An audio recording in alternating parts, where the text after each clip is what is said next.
Boa tarde a todos. Quero agradecer, em primeiro lugar, a presença do engenheiro Jorge Carvalho e Sérgio Pereira e da empresa Eurofred, que nos vem elucidar e relembrar alguns conceitos na área do AVAC, falar nas tendências e porque é uma área que está sempre em constante evolução. Pensamos nós que é oportuno esta sessão e várias destas sessões. Esta será obviamente a primeira.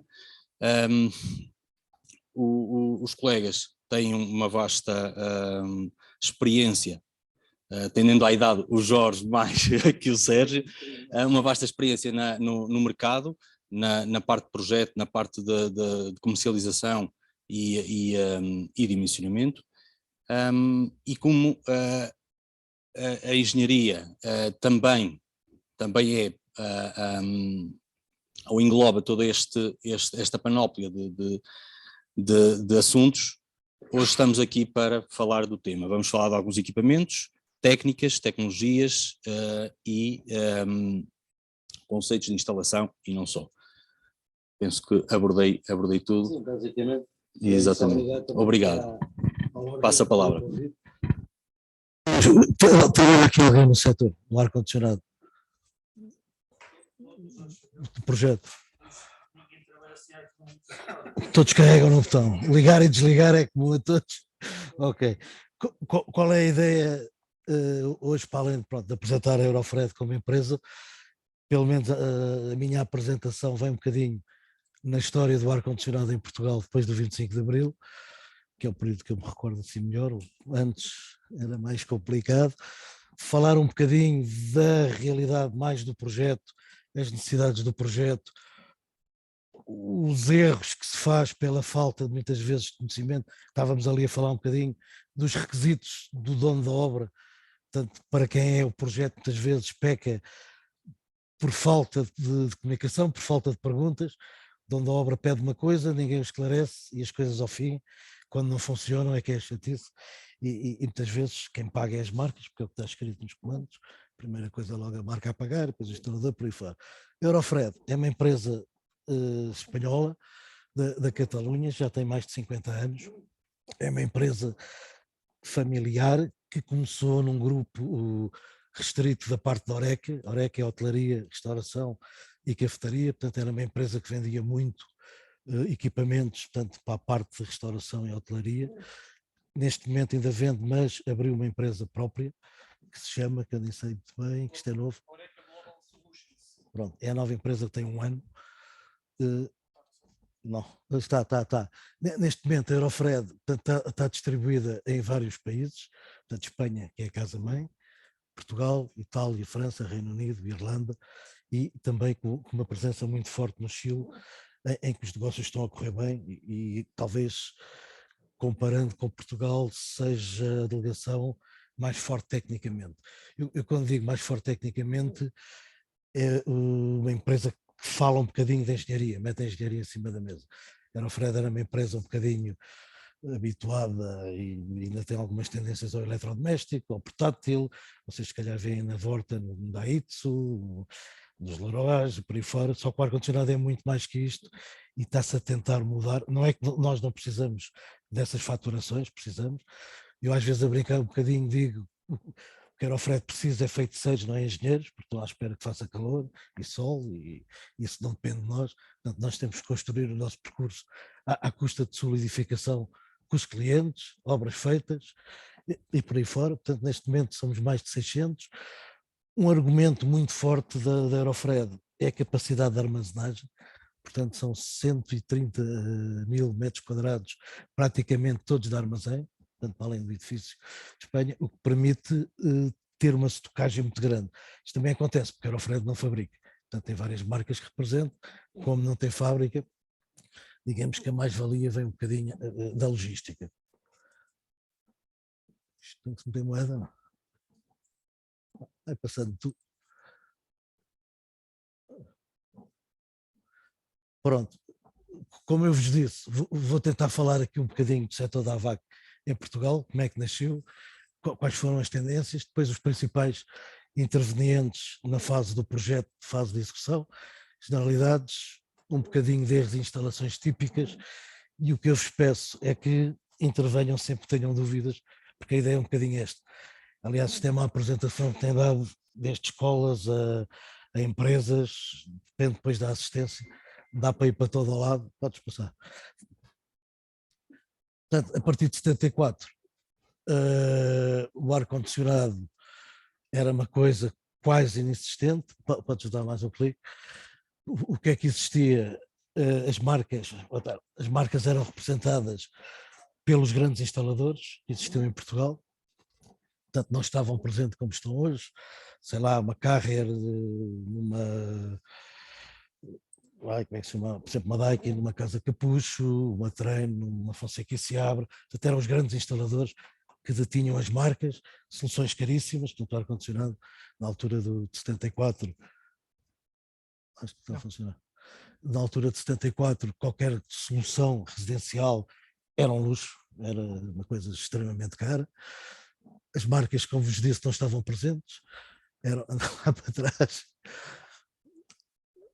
Não, para o 25 de abril. Portanto, a realidade era as grandes empresas que existiam e que tinham os grandes técnicos, muitos deles especialistas na marca. A seguir, ao 25 de abril, em 82, aparece a FNAC, muitos equipamentos ainda instalados, bem se recorda, portanto, de um homem que era conhecido como o Barão Vermelho, o Alexandre Alves. Barão Vermelho que tinha uma ligação ao Partido Comunista e quis ir para o Benfica, portanto aí era um bocado conhecido como o Barão Vermelho. O símbolo da FNAC era aquele lince, que tem uma história curiosa. Na altura, para os mais antigos, foi quando apareceu, salvemos o lince e a reserva da Malcata, e o símbolo da FNAC era este mesmo lince, sem estes pelos na orelha, que era precisamente o símbolo da Malcata. A reserva pôs a FNAC em tribunal, a FNAC pagou, então mudaram o símbolo, puseram aqueles tubos, isto em termos de história. A primeira empresa eletrónica, muito similar aos dias de hoje, que aparece, é a Sanyo, em 87, portanto uma geração já moderna, japonesa, e de certa maneira foi um bocadinho o declínio da FNAC, com equipamentos mais baratos, com mais funcionalidades, e pronto, foi a partir de 87 começou outra realidade. Eu comecei a trabalhar em 86, um bocadinho antes, na altura na formação, numa empresa que era a Frenil, que representava marcas de caldeiras, porque ficou com a metalúrgica luso-italiana e ainda estava nas grandes transições. Podes passar. Portanto, nesta altura começavam a existir já grandes gabinetes de projeto, de grandes dimensões. Eu lembro, por exemplo, uma Profabril, era um edifício em Alvalade, um edifício de 2 andares, todo gabinete de projetos, grandes pipelines, grandes salas de desenho, por aí fora. Portanto, nesta década, algumas falências começaram a originar gabinetes de média dimensão. Média dimensão, estamos a falar de gabinetes de 20, 30 pessoas, que ao dia de hoje é um gabinete grande de projetos, um gabinete com 30 pessoas, já pesa, já dá dor de cabeça. Pouco trabalho em part-time, as marcas começaram a estar presentes diretamente em Portugal, Sanyo, a Daikin, a Carrier na altura estava na Nunes Correia. Começou a haver um acompanhamento técnico dos ditos técnicos comerciais ao gabinete de projeto, a tentar que as pessoas, portanto, especificassem os equipamentos, uma ajuda que não é bem como agora, era uma ajuda de explicar a marca e o produto. Era muito mal aceito, nesta altura, ir a um gabinete de projeto fazer dimensionamentos. Era raro o engenheiro que aceitava isso, que a pessoa quase que era corrida, porque não gostava. As coisas agora mudaram um bocadinho. Instaladores grandes dimensões. Mais um. Os projetos eram desenhados à mão. Estamos ali a falar dos reprolares, dos osalides. Muito desenhador conseguiu adaptar-se depois às novas tecnologias do CAD, outros não, ficaram pelo caminho. Eu lembro-me, na altura, havia desenhadores a competir com os colegas mais novos que começaram no CAD e ao princípio ganhavam, porque o AutoCAD tem um problema muito grande, não ensina desenho a ninguém, é um grande problema do AutoCAD. Excelente ferramenta, sem dúvidas nenhumas, até porque nesta altura qualquer alteração era lâminas de barbear para raspar os reprolares e borracha, e quando havia alterações era uma chatice, isso aí era quase imbatível. E pronto, começou a haver certificação energética, primeira legislação do setor, que aparece em 2006. Ali em 2008, para além da nova legislação, começa a coincidir com a nova crise da construção, que em Portugal se reflete um bocadinho mais tarde, para 2012. Dá só mais um cliquezinho. Isto aqui só um bocadinho em termos históricos. Começam os desenhos já a aparecer com outro formato, tridimensionais, bidimensionais, o AutoCAD cada vez mais presente, redução de efetivos, gabinetes mais pequeninos. Começou a haver poucas regras, pouco controle de qualidade. Portanto, fazer um projeto era um risco, mandava-se para as marcas, faz um traçado, um pipingzito e está feito o projeto. Depois o instalador também mete ali mais uns pauzinhos. E eu diria que até ao dia de hoje o projeto está uma grande bagunça, muito grande, porque não, acima de tudo, não há uma fiscalização eficaz e com as costas quentes. Não quer dizer que o fiscal não seja bom, mas depois, se não tiver, digamos, uma legislação e um dom de obra forte, é difícil andar a fiscalizar. Aliás, é o mal da fita, e muitas vezes só arranja inimigos. E pronto, o instalador cada vez se tornou empresas mais pequeninas. Aconteceu outro fenómeno, logo a seguir, ao 25 de Abril, as grandes empresas começaram a fechar, os bons técnicos abriram empresas de instalação, perdeu-se o bom técnico e ganhou-se o mau empresário. Portanto, muita empresa a falir por falta de gestão, porque eram pessoas que não tinham conhecimento, portanto o dinheiro entrava, era tudo lucro, o bolso estava cheio de notas, mas havia impostos a pagar, ordenados, segurança social, por aí fora. Pagou-se um bocadinho essa fatura, e isto foi um bocadinho o que aconteceu. Os instaladores de maior dimensão, de algumas multinacionais, começaram a recorrer a subcontratações, subempreitadas, que ainda hoje existem. Muitas vezes têm 1, 2, 3 chefes de equipa muito bons e depois tentam arranjar no mercado, quem sabe. Depois há aí os rapazinhos, faz tudo, porque são jeitozinhos, é uma especialidade nova, e isto vai andando assim. Em 2019, salvo erro, foi a alteração, portanto, do sistema de certificação de energia dos edifícios, portanto a legislação tem estado sempre a mudar. Uma das críticas que eu faço muitas vezes à má legislação que sai, somos nós próprios todos que temos culpa, porque há grupos de trabalho que se criam, muitas vezes com várias entidades, várias pessoas, demoram muito tempo, e o legislador, quando tem que legislar pressa e mal.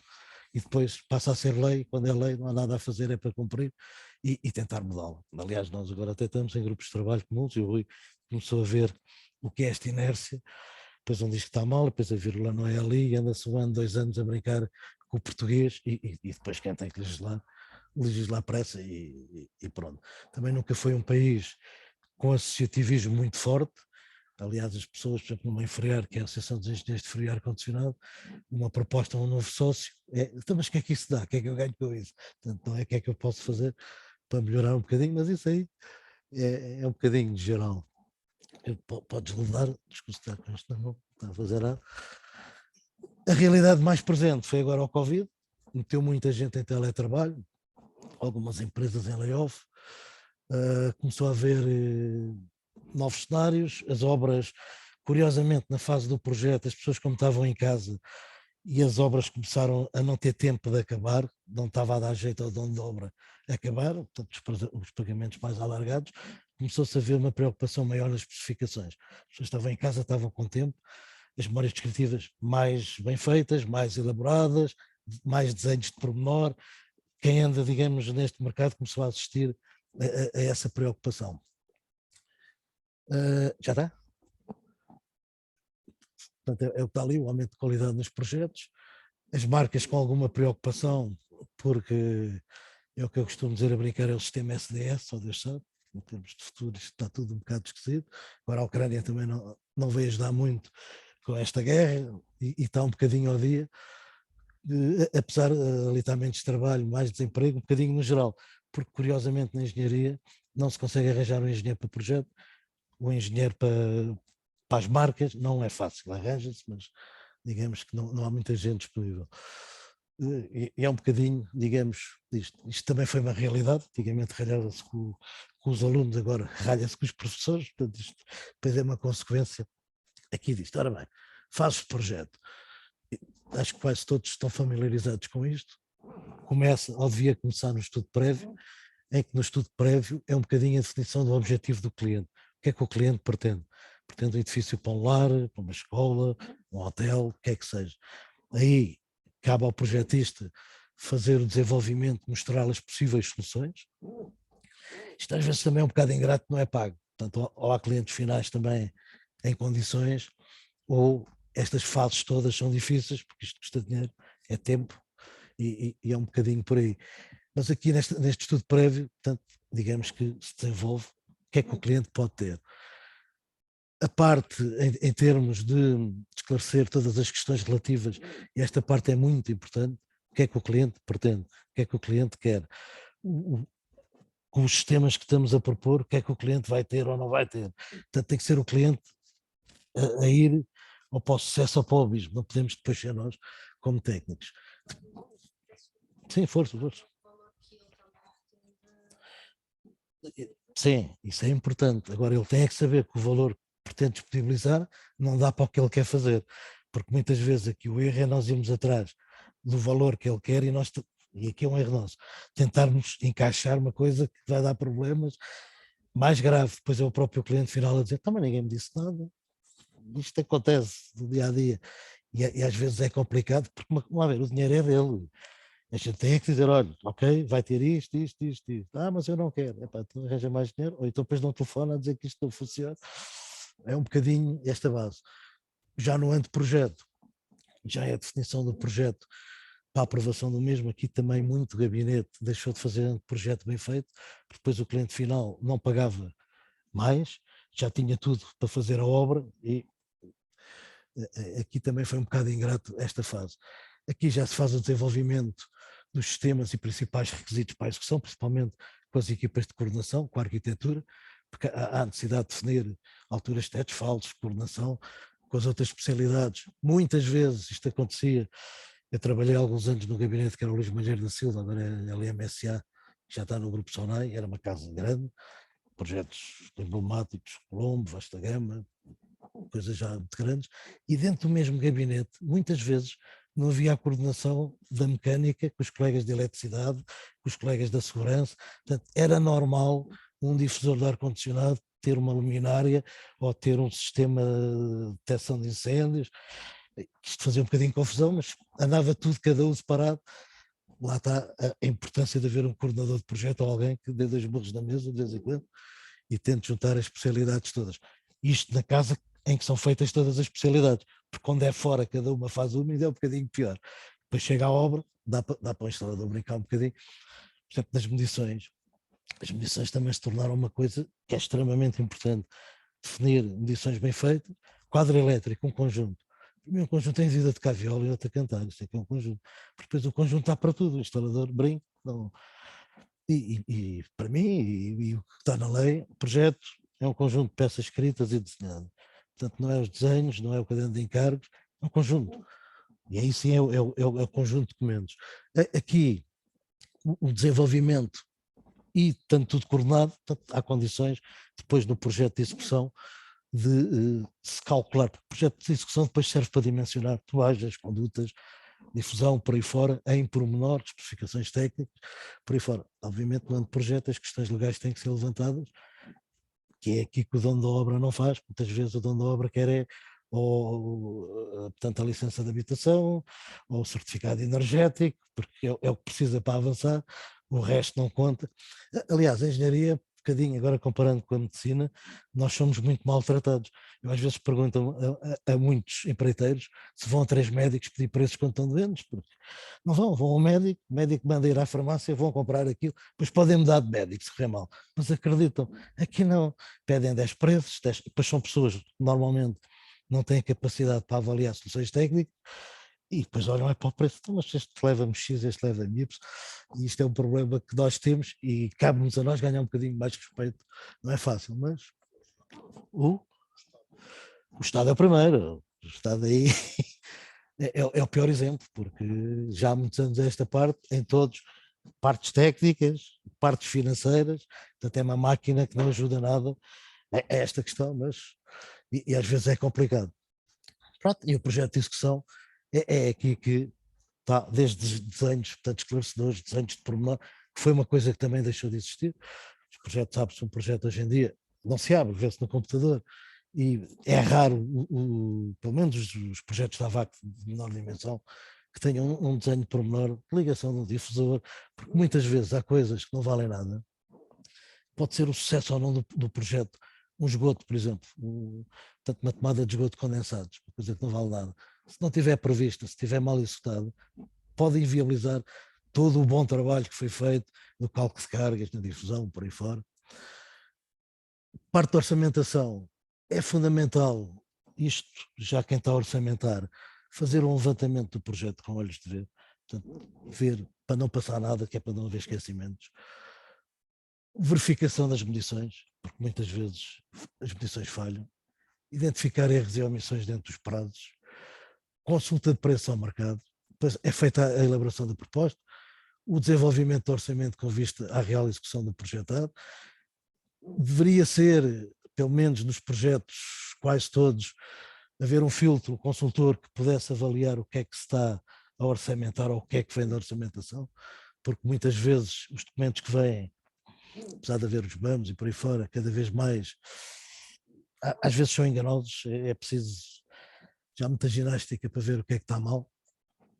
Depois a preparação da obra é fundamental. Outra coisa que deixou de acabar, isto no instalador, desenhos de preparação, porque aqui na preparação da obra é onde se ganha dinheiro, é onde eu consigo rentabilizar materiais, equipas, homens. Neste momento não, vai-se para a obra, para aquilo tinha uma viga, não sei o quê, a conduta não dá, para trás, e é aqui que muitas vezes se fecham empresas instaladoras porque não comportam o mau trabalho que fazem. Muitas vezes muitas não têm dimensão e a maior parte delas é uma carrinha que anda para trás e para a frente, mas é uma realidade. Porque esta figura de preparador de obra era uma figura que existia e que era muito útil, ou seja, quando a preparação da obra estava acabada, ou dossiê da obra, mandava-se para a obra e os problemas estavam resolvidos. Depois eram os problemas desapareceu a ferramenta, do problema do dia-a-dia da obra. Agora, a parte técnica, quando o dossiê era fechado, as coisas estavam arrumadas. Na execução, distribuição de equipas, reuniões de obra bem preparadas, estabelecer hierarquias, preparar autos de missão, ter alterações. Aqui não vale a pena estar a massacrar muito, mas isto para quê? Para concluir a obra dentro dos prazos. Porque é muito fácil e cada vez mais as obras resvalarem. Por exemplo, há obras neste momento a decorrer em Portugal com 20 anos, na Quinta da Umbria, no Algarve, se já ouviram. Vai-se iniciar agora um Verde Lago também, que é uma proposta com uma data de anos.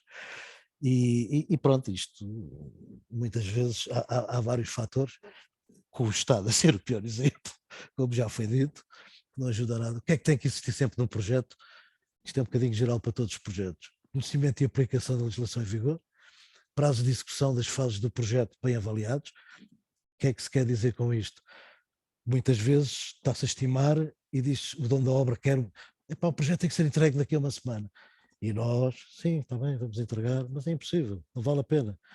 Portanto, aqui mais vale perder o projeto do que depois fazer um trabalho mal feito, porque o tempo ainda não, é uma das coisas que não se consegue ainda travar, está sempre a contar, e muitas vezes esta falta de cálculo anual para avaliar as fases do projeto, as consequências, vai dar maus prazos ao dono da obra, vai permitir uma série de desculpas mais à frente, e muitas vezes arranja-se aqui uma série de problemas. Cálculos bem feitos de acordo com o pretendido, de acordo com a conversa com o dono da obra, com os requisitos dele.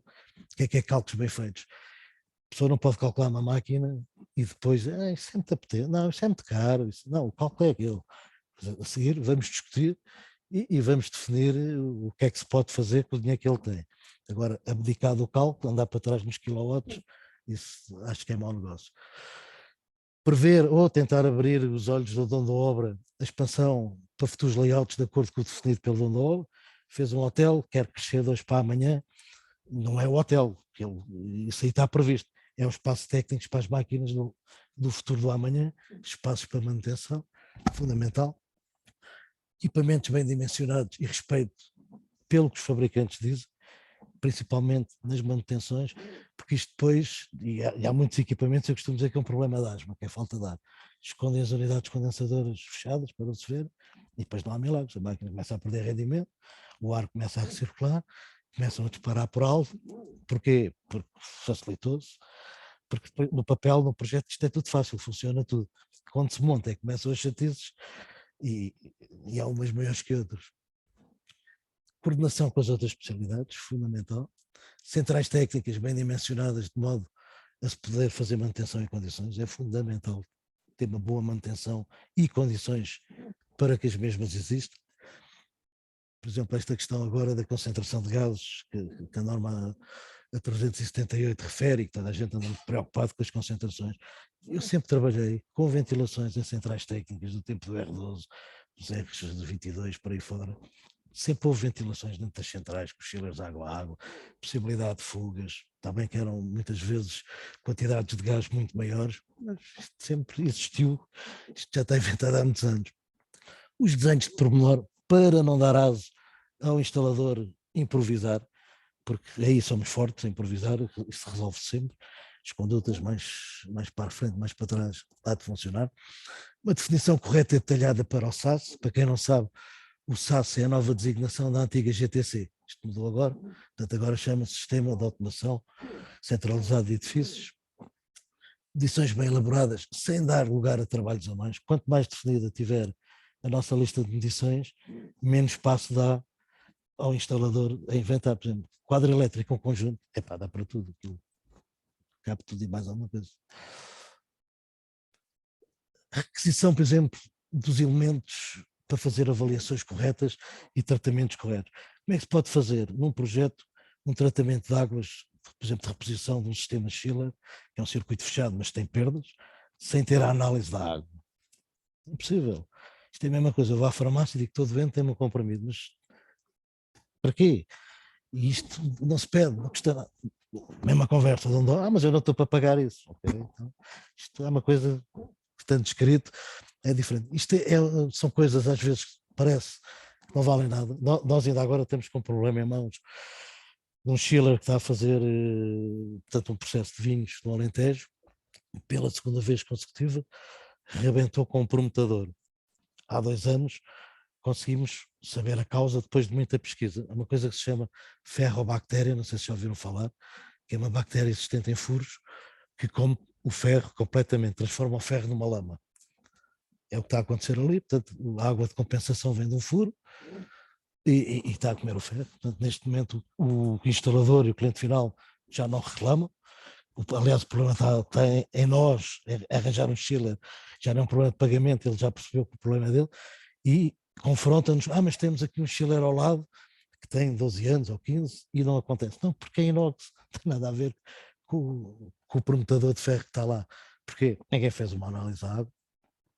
Depois arranjou-se uma moda que é conjunto anti-poluição, as marcas têm para tratamento de águas, um dosador de polifosfatos. Okay. Pode funcionar, pode não funcionar. Acompanhamento da obra, fundamental, ir ao local, acompanhar o que é que está a projetar. Muitos gabinetes, infelizmente, não vão às obras. O projeto é feito, nunca mais falam nele, nem sabem se o que está instalado está igual àquilo que foi projetado. O projeto sempre definido a pensar na saúde e bem-estar dos ocupantes, esquemas de princípios esclarecedores e, mais uma vez, os desenhos de pormenor. Aqui a manutenção não vale a pena perder aqui muito tempo, portanto aqui onde queremos estar é na manutenção preventiva, planeada. Mais uma vez, os euros e o Estado a dar o exemplo, não se faz manutenção, é inexistente, depois aparece a corretiva. Não há dinheiro para fazer um projeto em condições, avariou-se, há dinheiro depois para tudo quando é o gabinete de alguém importante, aí já vale tudo. Por exemplo, uma coisa que se faz em manutenção nos dias de hoje e com mais frequência, qual desejado, quando há manutenção, é num edifício, entra uma equipa para limpar filtros, tiram os filtros todos para irem lavar, fica o dia todo o ar-condicionado a trabalhar sem filtros, que é pior, porque isto é a prática corrente, em vez de levarem os filtros de substituição, tiram um, mete o outro. Não, isto é, mas isto... Por exemplo, alguns cuidados a nível de estaleiro de obra. Como se guarda o cobre, o tamponamento do cobre por causa de umidades, é fundamental. O cobre está tanto selado. Uma coisa que ninguém liga, e acontece muito, principalmente quando está o cobre a granel, sem ter nenhum tipo de revestimento, é a urina de animais. Já não vou para das pessoas, mas ratos, cães, gatos. Passado uns anos, o cobre começa a ter uma corrosão tipo pitting, começa a ficar todo furado, e depois lá está o sistema SDS, só Deus sabe porquê, porque estava tudo bom. Poeiras, o sol a comer isolamentos, todo estaleiro de obra é fundamental. Muita boa gente hoje em dia ainda usa o serrote para o cobre, é a pior coisa. Vai criar ali malhas, vai entupir válvulas de expansão, elementos capilares, portanto não custa nada, umas coisinhas que é os corta-tubos. Mas vocês podem não acreditar, mas muita gente do ar-condicionado, de serrote na mão hoje em dia, ainda a fazer isto. O passar o azoto para evitar oxidações, aquelas crepas no tubo de cobre, que mais tarde vão ou podem entupir os elementos expansores. Quem diz aqui no cobre, por exemplo, dos sistemas à água, tubo de ferro preto, ou aço inox, ou o que for, meter sempre uma válvula, um filtro antes dos equipamentos de produção de água fria e água quente à entrada. Há muito boa gente que defende, mas a bomba tem um filtro antes e está tudo bem. Ok, só que o problema muitas vezes da bomba ao chiller são 30 metros. Os tubos são vendidos em várias de 3 metros, porque as de 6, pouca gente tem carrinhas para as de 6. O que é que acontece? 3 em 3 metros há soldaduras. Os soldadores não são horríveis e as coisas acontecem. Mas, qual que deviam? Armazenagem de condutas, sempre na vertical. Uma conduta na horizontal é sujeita a estar abalada. Depois, quando se vai unir, há fugas necessárias. Portanto, havia aqui há uns anos, acho que foi alguém que veio até da América, das normas Schmackman, que considerava um caudal de fugas de 15% aceitável. Eu, a partir daí, estava no Luís Malheiro, comecei a considerar mais 15% de caudal. Fui chamado, não podia fazer isso. O projeto era o projeto e tinha que estar tudo bem. Assim, então, mas há fugas. Não há fugas. Okay. Porque isto tem que existir, tem que se contar com isto. Isto é fundamental, estas coisas. Isto aqui é alguns exemplos do esgoto condensados que uma má instalação, uma falta de pendente, um dreno curvado, por exemplo, isto é frequente em varandas, um garrafão de água ou balde cheio, é o suficiente para começar a pingar do lado de dentro. Portanto, são coisas que às vezes não valem nada. Agora, há muitos anos não vejo, mas havia fiscais que pediam o ensaio dos drenos de condensado, gota a gota. Porquê? Porque se eu fizer com um balde, eu tenho pressão dinâmica para correr o condensado. Portanto, qualquer pendentezinha, facilmente, eu tenho pressão para passá-la. Se for tipo gota a gota, pode correr mal.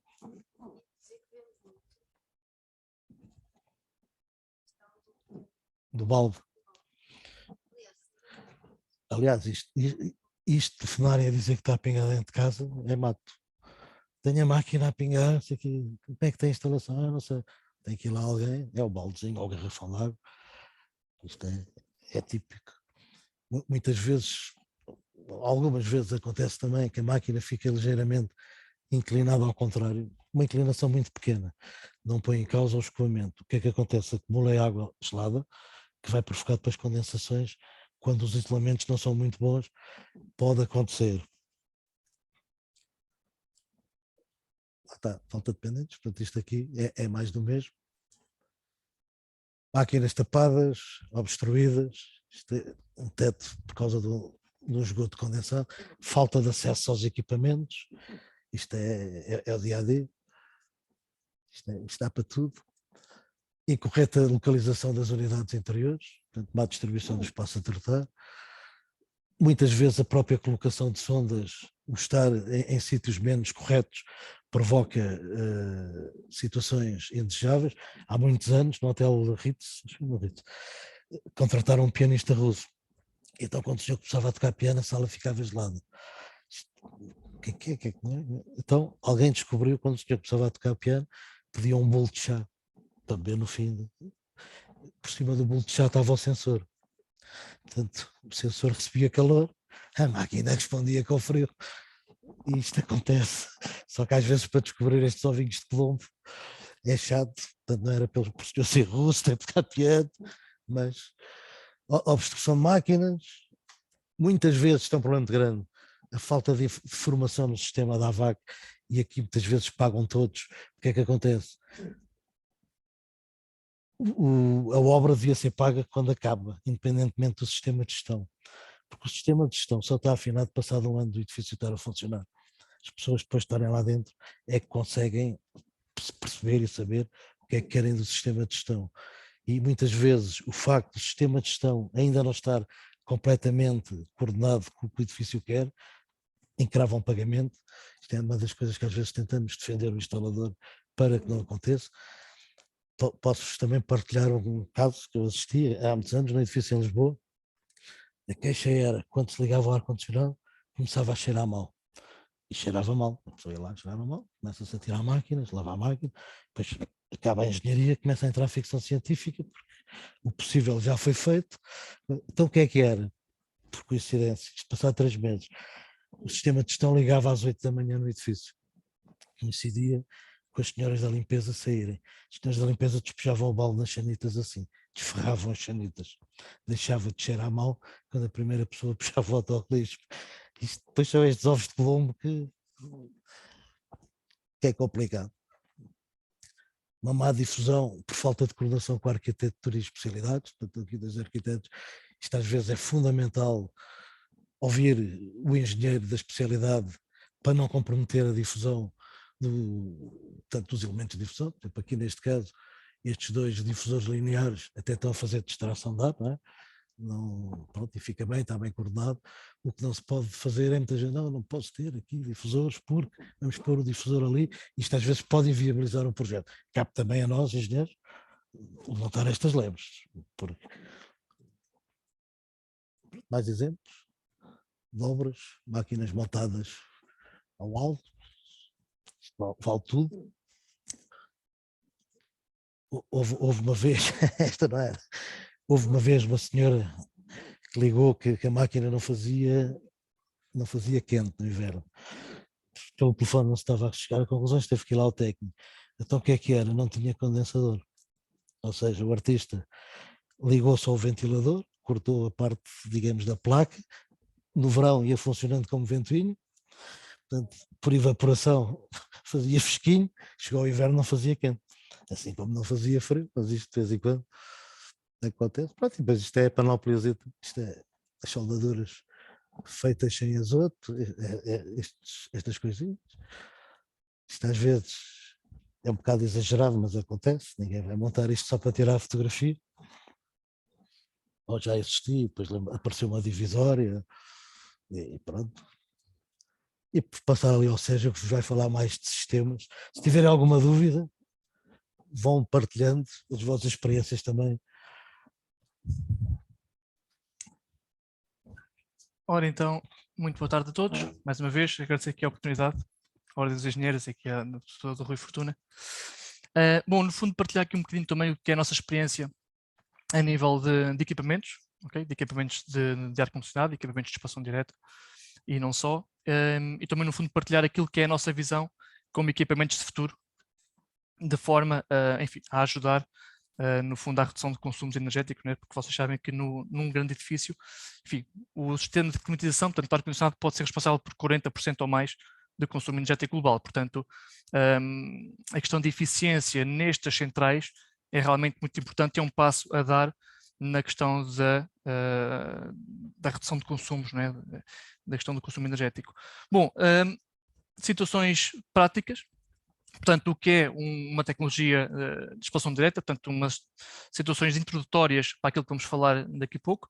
Portanto, no fundo, o sistema de expansão direta não é mais do que algo que permite aquecimento ou arrefecimento, no caso de ser reversível, né, bomba de calor, em que, no fundo, o fluido é utilizado num ciclo fechado, para a evaporação. Okay? No fundo é isso. Tem por si só alguns componentes fundamentais para que o ciclo ocorra. Enfim, aqui temos um ciclo prático do diagrama de Mollier, onde realmente temos num ponto 1 para o 2, portanto, a evaporação, que normalmente se dá num evaporador. Okay? Temos depois no compressor a compressão do fluido até chegar a um vapor sobreaquecido. Temos no condensador a condensação de vapor, portanto, de forma a dissipar energia, dissipar calor, e depois temos na válvula de expansão, okay, a expansão do fluido, de forma a criar o efeito de arrefecimento. No fundo, aquilo que vai variar entre tipologias de equipamentos, de forma muito genérica, okay, e muito simplista, é no fundo a posição onde está esta válvula de expansão.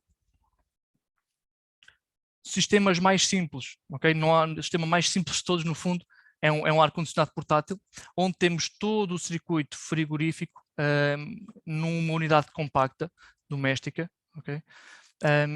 E, portanto, disponível até o utilizador final. Portanto, como principal vantagem, obviamente, é o baixo custo deste sistema de climatização e o facto de não necessitar de instalação. Portanto, não é necessário uma técnica, enfim, excepcional para poder instalar este tipo de unidades. Obviamente que a nível de desvantagens e partindo do pressuposto que temos esta unidade dentro de determinada habitação, portanto dentro de determinado espaço a climatizar, o facto de termos o compressor dentro da unidade, o facto de termos o ventilador do circuito de condensação dentro da unidade, tudo isto obriga naturalmente a um aumento de ruído muito significativo quando comparado com as outras tecnologias. Tipicamente, por ser portátil, tem uma capacidade frigorífica muito limitada. Portanto, são unidades pequenas e tem de ser acessível para que um utilizador final possa portanto, utilizar e manusear o equipamento. Enfim, e uma outra desvantagem, também relacionada com aquilo que falei há pouco sobre a condensação, é o facto de termos de levar o ar condensado, portanto o ar quente, se estivermos a ver no circuito de verão, não é? Portanto o ar de condensação para o exterior. Não é? Portanto, temos de encaminhar sempre um ar quente da condensação para o exterior, de forma também a não entrarmos aqui em contraciclo, não é? Portanto, não faz sentido nenhum termos uma unidade de ar-condicionado quando depois temos o ar condensado a ser debitado para dentro do espaço também, não é? Portanto, isso não faz qualquer sentido, portanto, temos sempre de encaminhar este ar para o exterior. Bom, um dos sistemas mais utilizados acaba por ser o determinado, enfim, o muito usual monosplit, um sistema de expansão direta portanto, doméstico, okay? Doméstico, portanto, como principal vantagem está o baixo custo, portanto, estes sistemas são mundialmente utilizados, portanto, é do sistema de climatização mais usado mundialmente, obviamente depois em Portugal também, e portanto permite aos fabricantes reduzir brutalmente o seu custo de produção. Portanto, são produzidos aos milhares e, portanto, esta redução de custo nas fábricas e também na própria instalação, porque realmente, como o Jorge estava a falar ainda há pouco, portanto, há empresas instaladoras cada vez mais pequenas, okay, tipicamente formadas por 1, 2, 3 técnicos, e, portanto, o seu dia-a-dia, no fundo, acaba por ser este, portanto, montar de forma, enfim, muito recorrente este tipo de equipamentos e, portanto, leva também a uma otimização de custo da própria montagem, otimização de preço e, portanto, acaba por levar um custo global desta solução muito baixo. Aqui, a válvula de expansão, okay, que no fundo é aquilo que vai determinar a tipologia do equipamento, está situada na unidade exterior. Tipicamente, a unidade exterior, nós chamamos o grupo condensador, portanto, é o grupo compressor, onde tem o condensador. Normalmente nós falamos sempre na época de verão, para tentar denominar onde é que está o condensador. Portanto, está lá fora, portanto, a válvula de expansão está dentro da unidade condensadora, perto do compressor, e, portanto, a seguir à válvula de expansão temos, enfim, a expansão do fluido. Portanto, quando o fluido expande, vem parar aqui a uma fase de mistura, okay, no diagrama de Mollier, e, portanto, a partir daí temos uma mistura de fases, portanto, líquida e gasosa, que temos de levar até, enfim, até ao evaporador. Okay? Portanto, o facto de ir em fase de mistura traz esta primeira desvantagem destes sistemas, que normalmente são os limites de distância entre o grupo condensador e o evaporador. Portanto, esta é a principal limitação deste tipo de sistemas de expansão direta. Portanto, a distância, o limite de distância entre estes dois componentes, que tipicamente no ar-condicionado normal andará entre os 20 e os 25 metros, dependendo da potência. Obviamente depois há unidades mais técnicas, de maior potência, que permitem atingir distâncias maiores, portanto 40 a 50 metros, mas enfim, para o nosso uso diário, doméstico, portanto estas limitações andarão à volta dos 20 e 25 metros. Bom, um equipamento muito semelhante a este.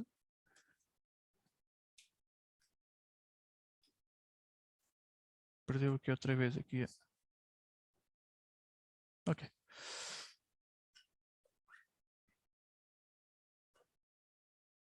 Ok, já está. Já está a trabalhar.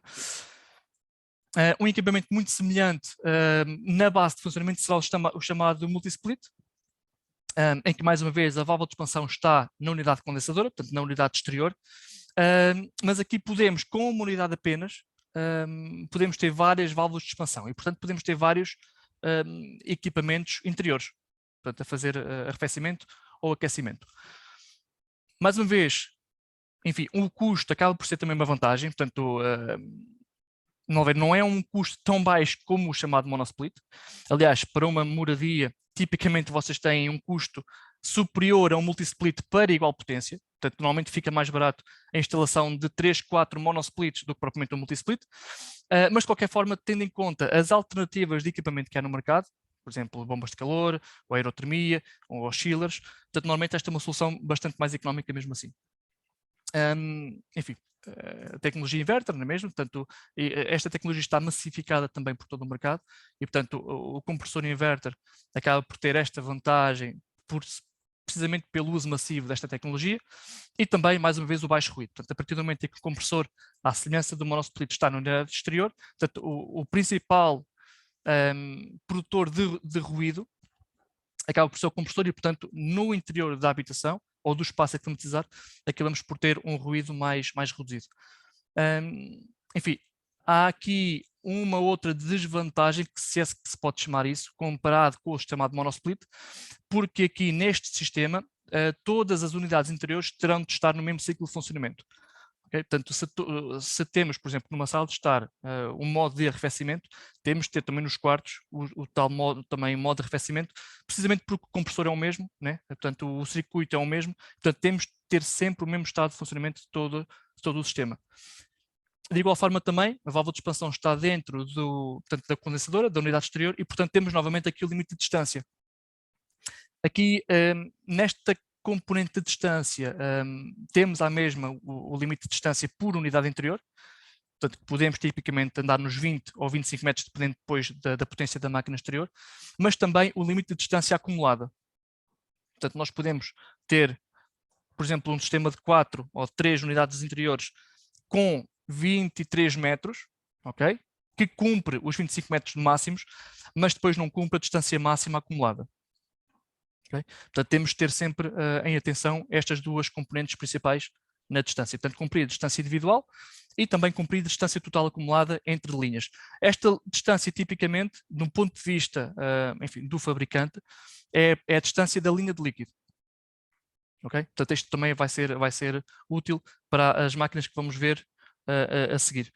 Portanto, é sempre a linha de líquido que é usada, portanto, a linha que é usada, portanto, a linha que sai do condensador ao evaporador, portanto, a linha de líquido que é usada no cálculo desta distância. Perdeu aqui outra vez. Sim? Microfone?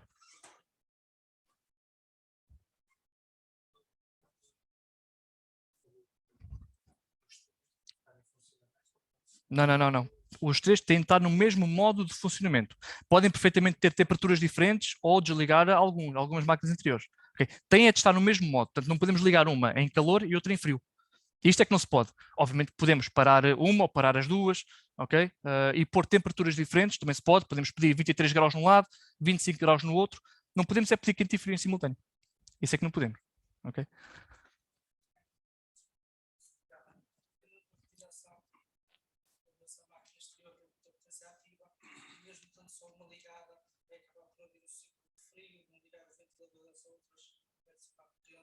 Bom, normalmente, sim, isso acontecia muito no passado, ok? Pelo menos no nosso caso, com a Fujitsu, isso, enfim, é muito raro acontecer, normalmente não acontece. Normalmente a máquina é dimensionada para garantir pelo menos uma unidade interior em funcionamento, sem ter de ligar as outras máquinas, ok?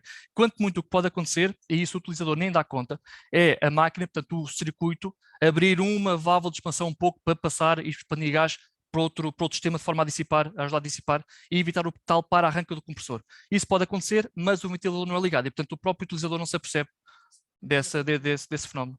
Sim. Quer dizer, sim.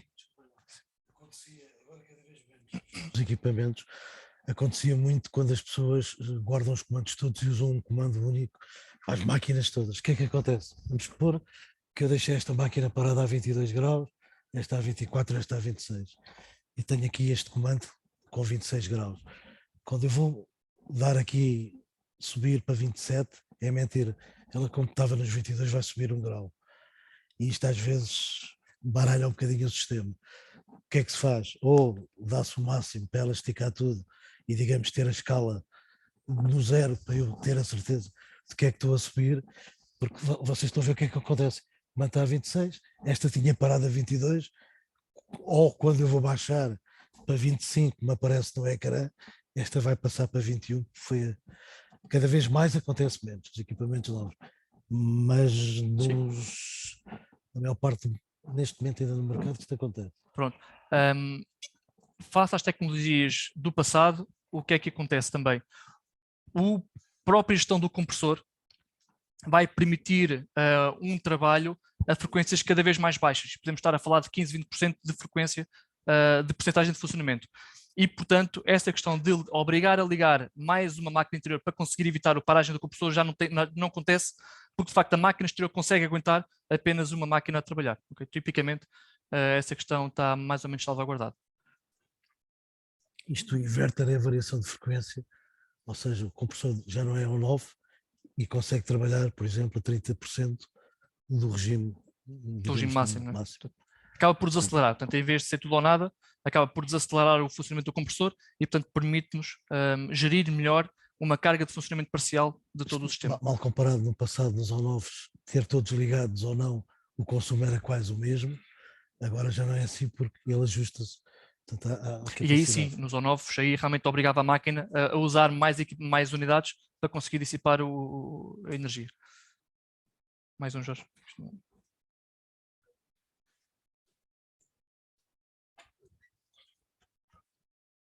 Ok. Sistema Twin. Twin, neste caso é um duplo Twin, pode ser triple. Basicamente, no que é que consiste esse sistema? No fundo, consiste num equipamento de expansão direta, onde a válvula de expansão também está na unidade exterior, na unidade condensadora. Mas, em vez de se ter várias saídas com várias válvulas de expansão, tal como acontecia no sistema multisplit, temos apenas uma válvula de expansão e uma saída. Permite-nos utilizar várias unidades interiores, no entanto, com alguma limitação. Portanto, a válvula de expansão é uma, portanto, todo o fluido que sai na fase de mistura da válvula de expansão vai passar em simultâneo, neste caso, nas 4 unidades interiores. E, portanto, obriga-nos a que as 4 máquinas interiores estejam a trabalhar em simultâneo.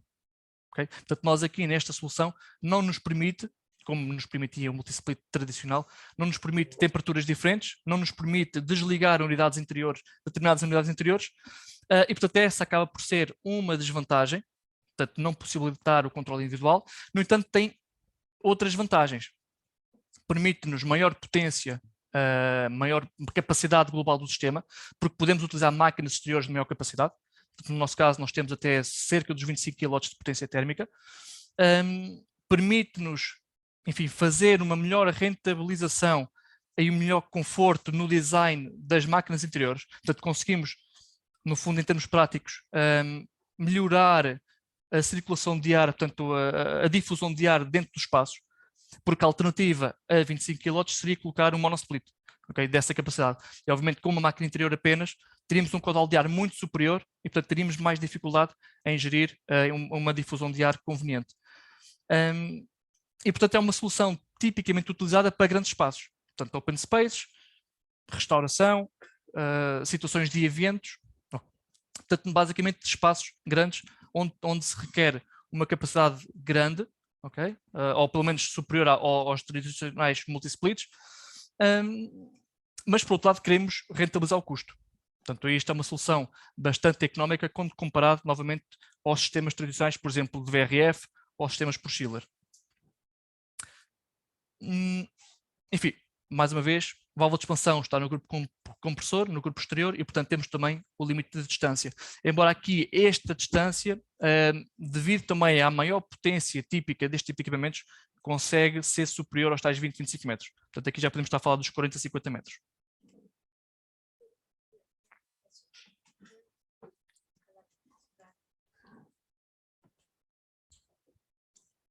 A minha questão é, existe um limite de distância entre a válvula de expansão e os equipamentos? E entre cada equipamento? Existe um Normalmente, limite? a maior distância que existe é a nível de desnível, é ao desnível de cotas. Okay. Mas normalmente isto na prática nunca acontece, porque tipicamente isto está, portanto, a ideia deste sistema é climatizar uma zona. Okay? É aí que ele realmente é conveniente e é fácil de aplicar. E, portanto, estamos a falar sempre de um desnível muito reduzido. Okay? Quanto muito podemos estar a falar de 2, 3 metros, e isso é completamente compatível com estes sistemas. A nível de distâncias das interiores, há realmente também diferenças que temos de cumprir, okay? Mas normalmente são compatíveis com a área para determinado espaço. Okay? Portanto, são realmente... a maior limitação deste sistema é, de facto, a distância máxima entre exterior e a interior que está mais longe. Se me permite uma pergunta no multi-split, porque fala também na distância do acumulado, não é? Sim. Aqui temos o limite desde de cada válvula de expansão até o equipamento, e depois falou-me também no limite do acumulado. Da soma de todas as linhas de líquido. Portanto, soma da linha de líquido da máquina 1, mais a soma da linha de líquido da máquina 2, mais a soma da linha de líquido da máquina 3. Mas e entre máquinas, existe algum cuidado? Há aqui também um limite que eu não falei, que é a nível vertical, de desnível. Portanto, há também um limite de desnível entre a máquina exterior e a máquina interior. Tipicamente ronda aí os 15 metros, normalmente. Sim, eu estou a olhar para o acumulado porque eu posso ter, por exemplo, entre a primeira máquina e a segunda máquina, uma pequena distância, não é? E a outra estar completamente na segunda distância. Sim, mas normalmente está este desnível dos tais 15 metros de desnível, normalmente é o que causa a limitação. Okay? Obviamente que ela não suportaria uma diferença de máquinas de 20 metros, mas aí estamos limitados ao desnível de 15. Portanto, é o que acaba primeiro. Okay? No fundo é aqui isso. se calhar vale a pena acrescentar uma coisa. Isto é um sistema mais vocacionado para a habitação, porque permite trabalhar com uma simultaneidade de 200%. O que é que se quer dizer com isto? Portanto, permite ter a sala ligada aos quartos desligados.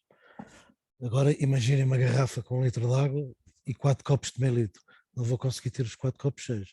A minha produção é 100%. Se estiverem todas ligadas a pedir o máximo, portanto, numa situação de dimensionamento de 200%, o que ele vai fazer é dividir os 100% por todas, vão ficar 50%. Porque isto é um bocadinho pensado. O pessoal está na sala, está nos quartos, não tem tudo ligado em simultâneo. Isto no escritório tem que estar dimensionado para os 100%. Daqui às vezes... ou então nos casos em que também acontece, precisamente para tentar otimizar ao máximo a localização da máquina exterior, vamos por um exemplo de uma moradia. Temos 3 quartos para climatizar e temos uma sala, enfim, que agora também é muito usual, portanto uma sala ligada a uma cozinha. Precisamente para tentar otimizar a distância, há aquele primeiro interesse de, ok, tenho uma máquina exterior para alimentar 3 quartos, mais uma máquina exterior para alimentar a sala e a cozinha com 2 máquinas. Obviamente que aqui vamos ter precisamente aquela situação que eu já estava a falar. Atenção, temos uma máquina para os quartos, atenção ao índice de combinação, porque normalmente quando se utiliza um quarto vai-se utilizar os 3. E portanto temos de ter aqui algum cuidado com o dimensionamento da máquina exterior. É a mesma coisa para a sala. Temos um multisplit ligado a 2 máquinas exteriores da sala e cozinha, normalmente é um open space. Ao querer arrefecer a sala, também vamos querer arrefecer a cozinha. E, portanto, há que ter em conta que a potência da máquina exterior consegue alimentar a combinação da cozinha e da sala. E, portanto, já não podemos, ou pelo menos não devemos, utilizar um índice de combinação dos tais 200% que eu já estou a falar. Portanto, se temos 3 kW na sala, mais 3 kW na cozinha, não vamos usar um multisplit, uma máquina exterior, embora seja possível, de 4 kW, mas sim uma máquina, se calhar, de 7. Okay, para conseguir garantir as duas experiências em simultâneo. É preciso ter também este cuidado quanto nesta fase de projeto, não é? Ou de concepção de equipamentos. Para trás, Jorge, do VRF. Pronto. Sistemas mais virados para um industrial ou para edifícios comerciais de maior dimensão, ou então também moradias também de maior dimensão, não é? Portanto, o chamado sistema VRF é também um sistema de expansão direta, ou seja, é o arrefecimento que dá-se pela expansão direta do fluido no evaporador. Okay? Portanto, é isso que denomina, no fundo, o sistema de expansão direta. Mas aqui, como vocês podem ver, a válvula de expansão não está na máquina exterior, mas está incorporado em cada máquina interior. Portanto, o que é que nós temos? Temos aqui o grupo compressor, portanto, a fazer o ciclo 2-3. Temos o condensador no 3-4, tudo na máquina exterior. E ao contrário do que acontecia com os outros sistemas, em que também no grupo exterior tínhamos a expansão do fluido, neste caso não. Portanto, à saída do condensador, portanto, temos a fase líquida do fluido. Portanto, à saída do condensador é líquido que vai até à máquina exterior. Okay? Portanto, a expansão só se dá da máquina interior. E, portanto, temos logo a primeira vantagem nítida neste tipo de sistemas, que é a distância. Portanto, deixamos de ter aquela grande limitação de distância devido ao facto de estarmos a tentar percorrer grande distância na fase de mistura até à máquina interior. Okay? Portanto, aqui, nos sistemas de VRF, não temos, ou pelo menos, obviamente também temos limitação de distância, mas não tem nada a ver com a limitação grande que tínhamos nos outros sistemas. Podemos percorrer aqui várias dezenas de metros, okay? Desde a máquina exterior até à máquina interior. Espera aí, Jorge, agora, só um bocadinho. Enfim, baixo ruído de igual forma, grande capacidade frigorífica, portanto aqui temos a possibilidade de colocar várias unidades condensadoras em paralelo, de forma a aumentar a potência até aos 150 kW, se for necessário. Portanto, permite-nos fazer, obviamente depois aqui temos outras limitações associadas a este tipo de tecnologias, né? Por exemplo, a tal concentração de gás que vem sido falada cada vez de forma muito frequente ultimamente. Enfim, temos outras limitações, mas naturalmente que permite-nos colocar até 150 kW de potência disponível na máquina exterior. Longas distâncias, muito versátil, sistemas a 2 tubos ou 3 tubos. O que é que isto consiste? No fundo, o sistema a 2 tubos, temos apenas 2 tubos a sair da máquina exterior, tal como tínhamos nas outras tipologias. Portanto, temos a linha de líquido, temos a linha de gás e portanto, obriga-nos a usar o modo de funcionamento igual em todas as máquinas interiores. Podemos ter um edifício com 20, 30, 40 máquinas interiores, todas elas têm de estar ou em modo arrefecimento ou em modo aquecimento. Portanto, este acaba por ser, enfim, no fundo, aqui nos 2 ou 3 tubos, acaba por ser a desvantagem do sistema a 2 tubos. No sistema a 3 tubos, no fundo, enfim, obviamente que é um sistema muito mais versátil. A tubagem que sai da máquina exterior acaba por ser uma linha de líquido, uma linha de gás de alta pressão e uma linha de gás de média pressão. No fundo, permite-nos recuperar energia entre módulos de recuperação. E, portanto, entre módulos de recuperação podemos ter no edifício, parte do edifício a fazer frio, parte do edifício a fazer calor, e no limite, obviamente, no ciclo ideal, né, no mundo ideal, se tivermos exatamente a mesma potência, ou as mesmas necessidades de aquecimento e arrefecimento nessas caixas de recuperação, podemos estar a passar calor de um lado para o outro. E, portanto, aumentamos de forma brutal a eficiência global do sistema. Quando comparado com o sistema a 2 tubos, para o mesmo caso, iríamos consumir o dobro da energia. Okay? Portanto, isto no fundo é um sistema ótimo de gestão de energia de um sistema a 3 tubos. Desvantagens, que já falámos, quantidade de fluido. Obviamente, quanto maior for o sistema, maior será a quantidade de gás dentro da tubagem e, portanto, claro, um custo superior deste tipo de unidades. Existe aqui uma desvantagem que não está dito. Como a válvula de expansão é no interior das unidades interiores, vai provocar ruído. Existe a possibilidade das unidades virem com a válvula de expansão para montar à parte. Aí necessita de um teto falso, de uma sanca, de um móvel. Sim. Quartos de hotéis, este é um problema, porque o ruído é um fator chato na hotelaria. Aliás, o quarto de hotel neste momento tem 4 pontos fundamentais: água quente com fartura, um bom colchão, não haver ruído e Wi-Fi. O resto. Exatamente. Aqui a questão do ruído aqui realmente é um ponto chave nesta solução. Obviamente que aqui o ruído é crítico nas máquinas visíveis, no tipo de unidades visíveis, ou seja, unidades morais, tipicamente, ou unidades de chão, normalmente quando é usado em quartos, normalmente usa-se ou de condutas, né? Mas as condutas à partida não têm este problema porque está dentro do teto falso e normalmente tem ali um isolamento mínimo. Portanto, este ponto crítico é nas máquinas morais e nas máquinas de chão, do duplo fluxo, e portanto nós com a Fujitsu conseguimos colocar válvulas externas e portanto conseguimos passar este ruído da válvula de expansão, portanto da expansão do gás, para dentro do teto falso ou de uma casa de banho ou do corredor.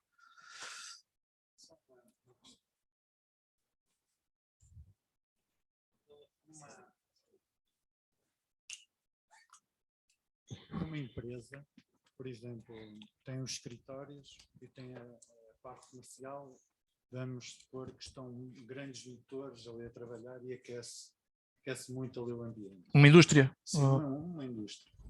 É possível deitar ar frio para esse compartimento dos motores e ao mesmo tempo recuperar aquele calor que está lá e pô-lo, por exemplo, nos escritórios? Enfim, Podes fazer isso. como tecnologia, mas sim, não é prático. possível, mas não é prático numa indústria. Sim. Falou que é possível estar a pôr frio num compartimento e calor. No fundo é mover calor de um lado para o outro, portanto retiramos calor de uma zona que queremos arrefecer e realocamos este calor numa zona que queremos aquecer. É possível, mas numa indústria não é prático. Okay? Numa indústria acaba por não ser prático. Normalmente devido à potência, não é? E ao grande volume de ar que temos Na sala de informática usa-se muito, sim. Na sala de informática, normalmente lá está, não é tanto numa indústria. Dentro de um edifício de conforto, portanto, ou seja, para conforto, há 2 casos críticos onde isto pode aproveitar muito bem. Primeiro, quando existem bastidores, e atenção, estamos a falar de bastidores, portanto, pequenas salas de informática, onde normalmente vamos ter arrefecimento durante todo o ano, e portanto temos aqui a grande vantagem, obviamente durante a fase de aquecimento, em retirar calor da sala do bastidor e realocá-lo para aquecimento de ambiente noutras zonas. Portanto, esta é uma clara vantagem do sistema a 3 tubos nesta zona. Ou então temos outra vantagem no outro tipo de edifícios quando têm fachadas especialmente viradas a sul e viradas a norte, em que na meia estação, tipicamente podemos necessitar de aquecimento na fachada virada a norte e precisar de arrefecimento na fachada virada a sul. E portanto aí sim ainda é mais conveniente este tipo de sistema, porque podemos realmente otimizar ao máximo a eficiência do sistema. Para a indústria, objetivamente, não é tão prático de fazer isso, porque estamos a falar realmente de potências muito tinha que diferentes. duplicar sempre o sistema, por exemplo, no verão não vai aproveitar o calor em lado nenhum, portanto vai ter que desligar esse sistema e ter um sistema de arrefecimento para a sala de bastidores ou de motores, ou o que seja, ou tenta ligar, sei lá, a uma água quente sanitária, se tiver utilização de água quente sanitária, faz, mas não é muito prático. Na indústria não, normalmente é para conforto sempre. Haja dinheiro, faz tudo. Sim. Enfim, unidades denominadas de rooftop. Isto no fundo é um tema americano, não é? Portanto, todos nós temos aquela ideia dos filmes americanos de ver aquelas grandes caixotes no topo dos edifícios, não é? Portanto, tipicamente esses caixotes, entre aspas, são unidades de rooftop. Portanto, o modo de funcionamento, no fundo, é um modo compacto, ok?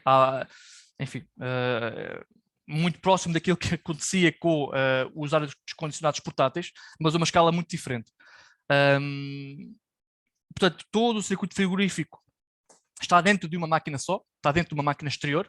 Portanto, temos todo o circuito do diagrama de Mollier compactado numa grande unidade, tipicamente na cobertura, mas obviamente também pode estar no chão, não é? E, portanto, nós conseguimos aquecer ou arrefecer grandes volumes de ar. Normalmente estas máquinas são usadas enfim, para climatizar grandes volumes de espaço. Vemos frequentemente, por exemplo, nos supermercados, okay? É muito frequente vermos este tipo de unidades, ou grandes lojas de retalho, portanto é muito frequente, tanto tendas de eventos, okay, grandes, também é frequente vermos este tipo de sistemas, e portanto está muito vocacionado para grandes potências de arrefecimento ou aquecimento. Portanto, a nível de ventilação, portanto, temos depois neste caso a secção do circuito frigorífico do lado de lá da máquina, temos depois a secção do tratamento de ar, no fundo, não é? Que é o que vai pegar no ar da sala, tratá-lo e voltar a insuflar para dentro, portanto na parte da frente do equipamento. Obviamente estamos aqui a trabalhar com pressões de funcionamento na ventilação muito superiores àquilo que acontecia na unidade compacta, né? Portanto estamos a falar muitas vezes de pressão útil à saída da máquina de 200, 250 ou 300 pascal de pressão estática, precisamente para conseguir compensar a perda de carga nas condutas que temos de considerar até à insuflação dentro do espaço. Não esquecer a perda de carga na insuflação, mas também nos casos em que temos retorno de ar com o ventilador só, temos também que considerar essa perda de carga do retorno do ar até à unidade exterior do rooftop. Nos casos, isso também é possível neste tipo de equipamentos, portanto, nos casos em que o rooftop tem, no fundo, 3 dampers motorizados, ou seja, tem um ventilador de insuflação e um ventilador de extração, e, portanto, permite-nos extrair o ar, ok? E usar diferentes caudais de ar de insuflação e extração.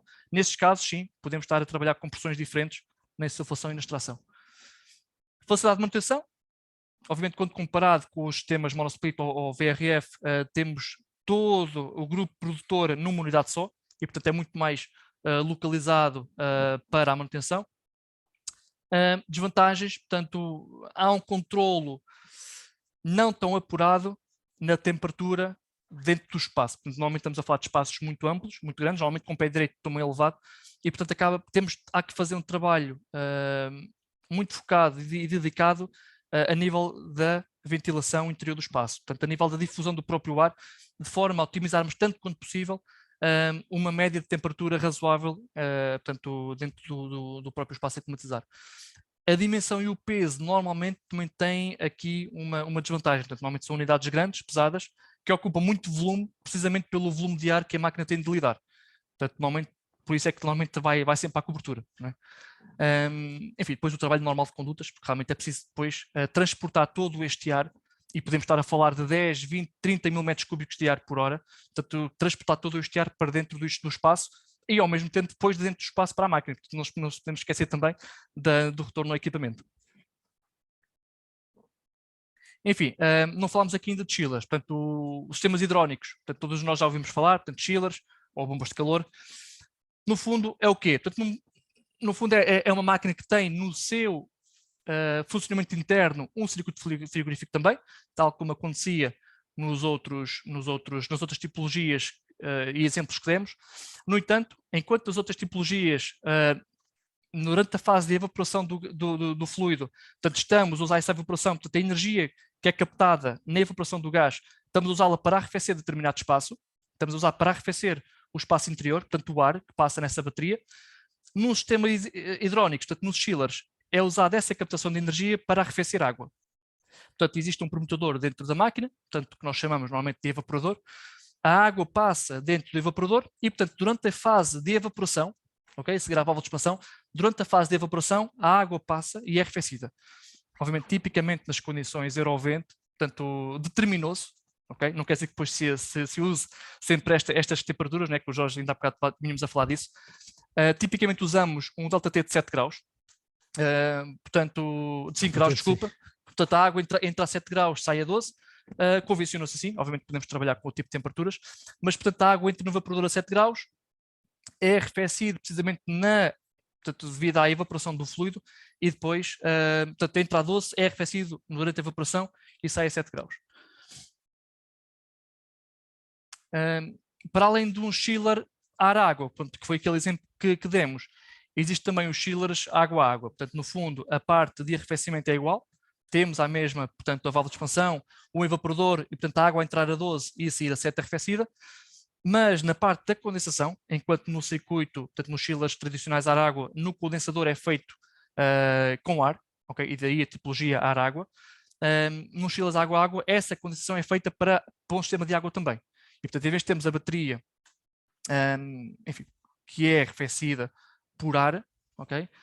No fundo, esta energia é dissipada para um condensador em que passa a água também, nas condições típicas Eurovent, entra a água a 40 graus e é aquecida depois para 45. O que é que se pode fazer com esta água? Enfim, tudo o que se pretender. Tipicamente, nas situações mais simples, esta água não é usada para nada e, portanto, esta água quente, esta produção de água quente é dissipada para o exterior através de torres de arrefecimento ou dry coolers. Pode-se usar qualquer um dos sistemas. Nos sistemas onde queremos reaproveitar esta energia, há muitas formas de o fazer. Okay? Podemos pôr recuperação de calor parcial, podemos pôr recuperação de calor total, enfim, há muitas formas de aproveitar esta energia de forma a encaminhar este calor para outros interesses, em que tipicamente estes interesses normalmente foca-se muito no pré-aquecimento de água quente sanitária. Normalmente, quando queremos aproveitar calor neste tipo de equipamentos, é no uso de aquecimento de água quente. Isto pode ser também utilizado à beira-rio, à beira-mar, portanto, desde que haja um caudal e com temperaturas constantes. Ou uma piscina ou para aquecer. Coisa, por exemplo, à beira-mar ou à beira-rio, é o cuidado deste permutador, tem que ser em titânio ou inox, por questões de corrosão, E depois ainda há o sistema de... E atenção à filtragem, né? Há Filtragem de alguns lamas e exemplos, por aí fora. alguns exemplos em Lisboa Mas com é este tipo de possível. equipamentos. Ok.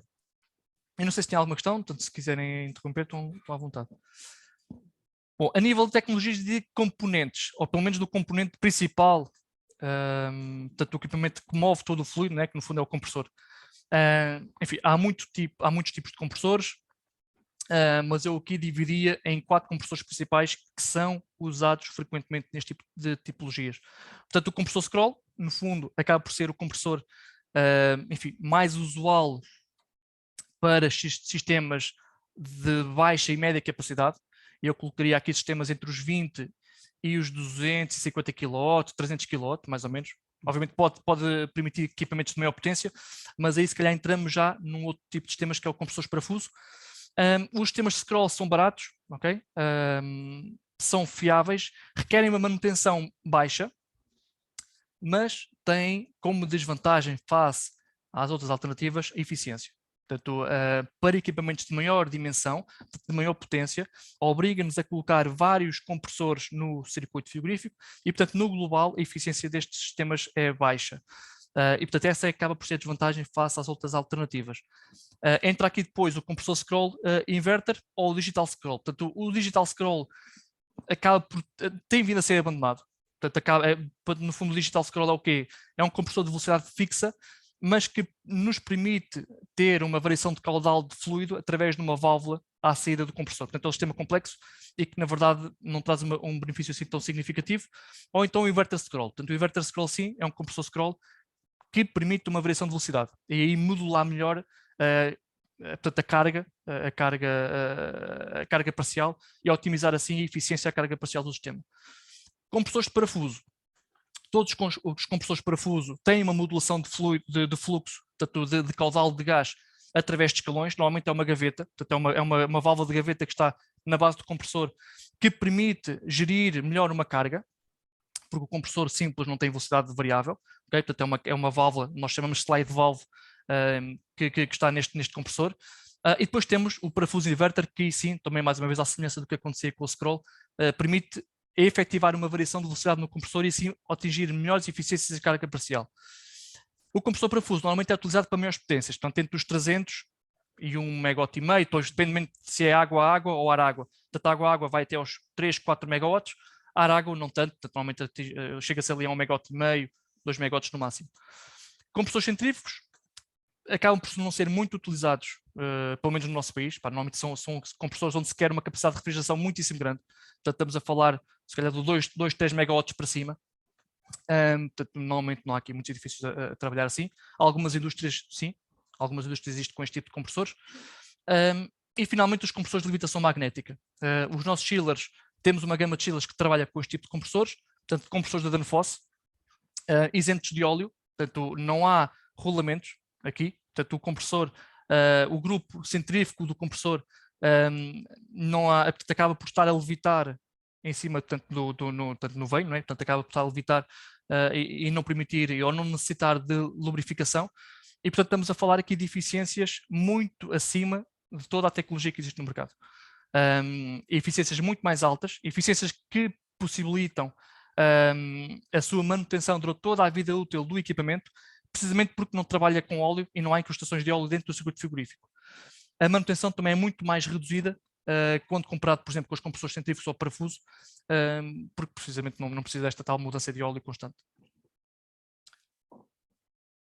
Enfim, principais características. Rolamentos em levitação magnética, portanto não há propriamente um rolamento, existe uma levitação de todo o veio do compressor e os próprios impulsores de gás. Okay? Portanto, sempre que o compressor entra em funcionamento, portanto, acaba por levitar através dos campos magnéticos, levita, e a partir daí entra em rotação. Isento de óleo, sem fricção interna, portanto, só daí também aumentamos a sua eficiência, não há desgaste e, portanto, há todas aquelas enfim, vantagens que falámos.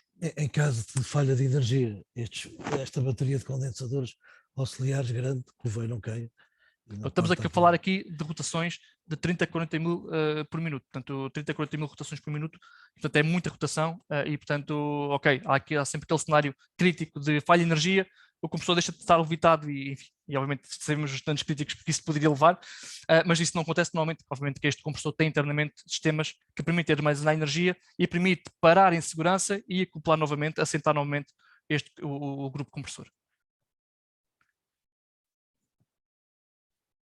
Enfim, aqui já falámos um pouco disto, a capacidade em cada compressor varia dos 200 aos 700 kW de potência, uma corrente de arranque muitíssimo reduzida, portanto estamos a falar de uma corrente de arranque, por exemplo, um chiller de 300, 400 kW, a corrente de arranque pode ser de 7, 8, 10 ampere, okay? Portanto uma corrente de arranque muitíssimo baixa, uma massa muito pequena, portanto permite-nos aqui reduzir também o peso global do equipamento, e eficiências, especialmente a carga parcial, carga total também, mas especialmente a carga parcial, muitíssimo superior às alternativas para esta potência, como por exemplo os compressores parafuso. Fluidos utilizados, normalmente, portanto o R134A ou o R1234ZE. Enfim, duas simulações de equipamentos com este tipo de compressor. Okay? Aqui é um equipamento, aqui até está um erro, portanto não é um água-água, portanto aqui é um equipamento ar-água, portanto é condensado, temos aqui a bateria de condensação, temos aqui todos os grupos de ventilação para associar realmente o arrefecimento e a passagem de ar na própria bateria para o arrefecer, portanto, e neste caso podemos ver, portanto 1234ZE, um chiller com uma capacidade de 670 kW, um ER, portanto ER, a eficiência, a carga total de 3.54, okay? Normalmente para este tipo de equipamento é uma eficiência muito significativa. O que nós encontramos com compressor scroll poderá andar aí nos 3.1, 3.2 máximo, normalmente, portanto este atingimos 3.5, e um CER, portanto uma eficiência a carga parcial para conforto de 6.51. Portanto quer dizer que por cada kilowatt de energia consumida, ele consegue entregar 6,5 kW de energia produzida. Tem realmente uma eficiência a carga parcial muitíssimo elevada. Na alternativa água-água, ok? Portanto, o chiller condensado por água, por um motor de arrefecimento ou um dry cooler. Portanto, neste caso, para um motor, estamos a trabalhar com temperaturas de condensação de 30 a 35. 1 megawatt e 300 de capacidade frigorífica e um consumo máximo de 200 kW do grupo compressor. Eficiência, a carga total 5.9, na carga máxima do equipamento, e a carga parcial 10.48. Portanto, que é uma eficiência realmente abismal e não há nada no mercado que se consiga comparar sequer a este tipo de equipamentos. Eu convidava-vos a ver um vídeo onde se aplicou estes chillers da Clint, portanto, com a tecnologia de Danfoss num edifício, num hotel na Noruega.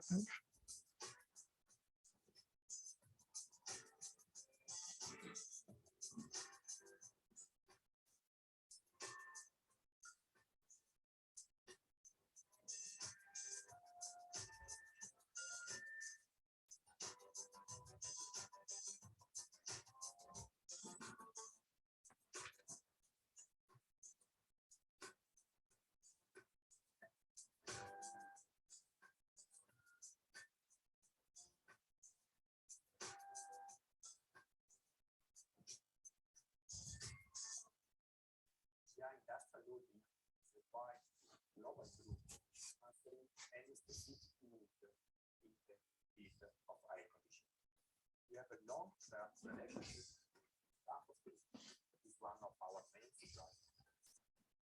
Started using turbo-propellant more than 10 years ago, and we have already hundreds of units running worldwide. For a specific project in Denmark, we choose develop our customers to use TurboCore AH4 chillers because allow to reach the highest efficiency and the lowest GWP available in the market.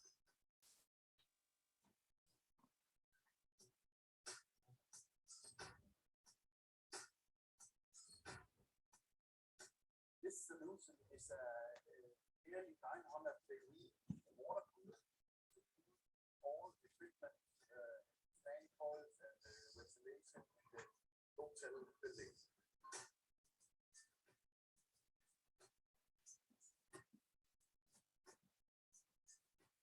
It's nearly you reference 1, 2, 3, 4, 7, that's nearly 0 in the future.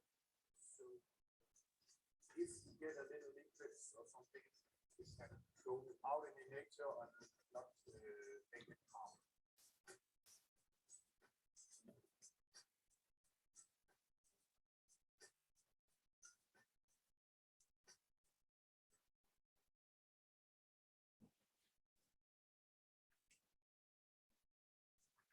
Aqui só acrescentava uma coisa: se o cliente final tiver interesse em assistir aos testes de eficiência, portanto é possível levá-lo à fábrica na fase final de execução e ele confirmar, portanto, todos os testes de eficiência.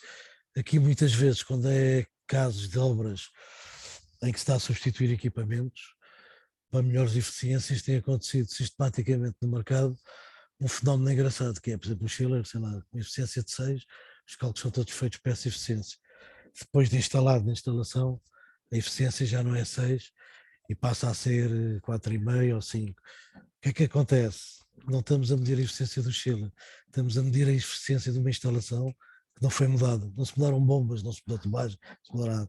E muitas vezes cria-se aqui discussões por falta também de clarificação com o cliente final. Nestes casos é pegar o cliente final e levar lá à fábrica. O equipamento é este, os testes são estes. Desde o momento que a gente liga a uma instalação existente, naquelas condições. É a mesma coisa, o carro velho, um motor novo. A fábrica aqui, portanto, os chillers são fabricados na Europa, portanto, neste caso, os chillers são fabricados em Itália, perto de Veneza, na fábrica de lá. E, portanto, há também câmaras climáticas, portanto, a fábrica tem câmara climática que permite, enfim, avaliar um chiller até 5 MW de potência no caso de um água-água. Sim, 900 kW no caso da água. Inclusive nas condições Eurovento, portanto, validá-lo para a Eurovento. A própria Eurovento costuma requisitar esta sala para testar equipamentos de outras marcas. Permite elevar a temperatura exterior, simulação até 52 graus de arrefecimento interna e em aquecimento até menos 20. Enfim, já temos aqui um bocado a passar a hora, não é? Não sei se está ao limite de tempo ou não. A gente também está aqui a aproveitar, não é? No fundo, para tentar partilhar aqui alguma coisa, mas vamos tentar ser mais céleres, não é? Se calhar.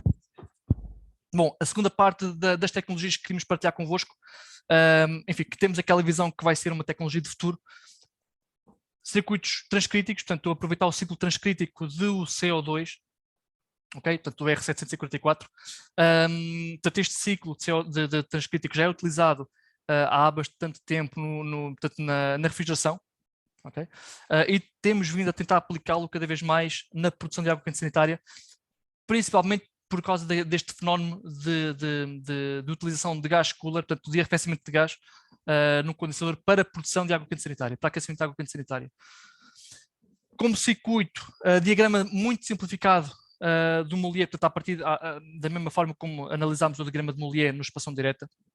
Portanto, temos a mesma, portanto, o grupo compressor, portanto, do 1 para o 2. Este grupo compressor vai colocar um fluido acima do ponto crítico. Portanto, estamos a falar o ponto crítico à volta dos 31 graus centígrados com uma pressão de 73 bar. Portanto, este circuito trabalha acima deste ponto crítico e quer dizer que acima deste ponto crítico não é possível ter fase líquida. Portanto, trabalhamos no regime supercrítico e, portanto, aquilo que vai acontecer para o arrefecimento do fluido, portanto, o arrefecimento quer dizer que estamos a libertar calor neste gás cooler, e atenção que eu estou a usar o termo gás cooler e não condensador, precisamente por causa disto. Portanto, não há aqui condensação absoluta de fluido nenhum. Portanto, estamos a trabalhar acima do ponto crítico, portanto, há um arrefecimento de gás e, portanto, nós chamamos de gás cooler este componente do equipamento. A seguir ao gás cooler temos uma expansão, voltamos a trazer o ponto aqui para a fase de mistura e, portanto, aí depois há um aquecimento, enfim, uma absorção de calor do ambiente, portanto, há um arrefecimento do meio ambiente de forma a captar energia. Pressões de trabalho, normalmente trabalhamos entre os 30 e os 120 bar de pressão. Portanto, trabalhamos obviamente com umas pressões muito acima daquilo que se usa nos tradicionais sistemas de expansão direta, em que aí trabalhamos entre os 10 e os 20, 30 bar. Portanto, aqui estamos a falar da pressão mais baixa de 30 bar até 120 bar de pressão. É muita pressão que temos de lidar. Como vocês podem ver aqui, portanto, no cálculo de eficiência, portanto, isto é um diagrama, enfim, pH simples, né, o diagrama de Mollier. Portanto, para o cálculo de eficiência, portanto, é a razão, no fundo, entre o trabalho que temos de dar ao fluido neste caso é o copo, né? Portanto, e o calor que conseguimos captar do circuito, e portanto estamos a falar aqui de uma razão muitíssimo elevada. Portanto, conseguimos gerar muita quantidade de calor com uma potência absorvida relativamente baixa, e essa é a principal vantagem deste tipo de sistemas. Uma temperatura de descarga muito superior, ok? Estamos a falar aqui de temperaturas de descarga de 70, 80, 90 graus, e portanto a segunda grande vantagem é que conseguimos temperaturas neste gas cooler muitíssimo elevadas, ótimas para aquecer água quente sanitária. Okay? Particularidades. Portanto, obviamente, devido às pressões com que estamos a trabalhar, o compressor tem de lidar com uma diferença de pressões muitíssimo grandes e, portanto, normalmente não usamos aquelas tecnologias de compressores que falámos há pouco, usamos compressores de alta pressão, normalmente com alternativos. Compressores alternativos, portanto, com o pistão e o êmbolo, né? Portanto, de que já não se via há muito, muito tempo, mas realmente é a única forma de termos, tecnicamente e fisicamente, não é? Para conseguir gerar uma pressão desta amplitude.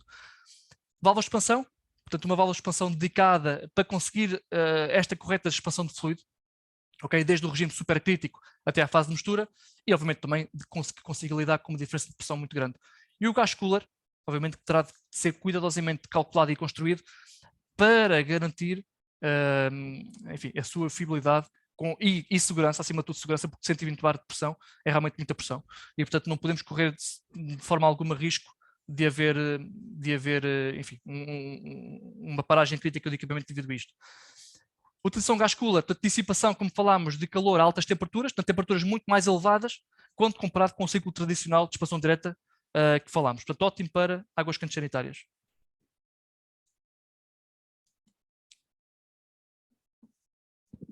Enfim, isto também aqui já falámos, de certa forma, ok? Portanto, isto é todo o circuito frigorífico que temos, usando o gás completamente natural, que é o CO2.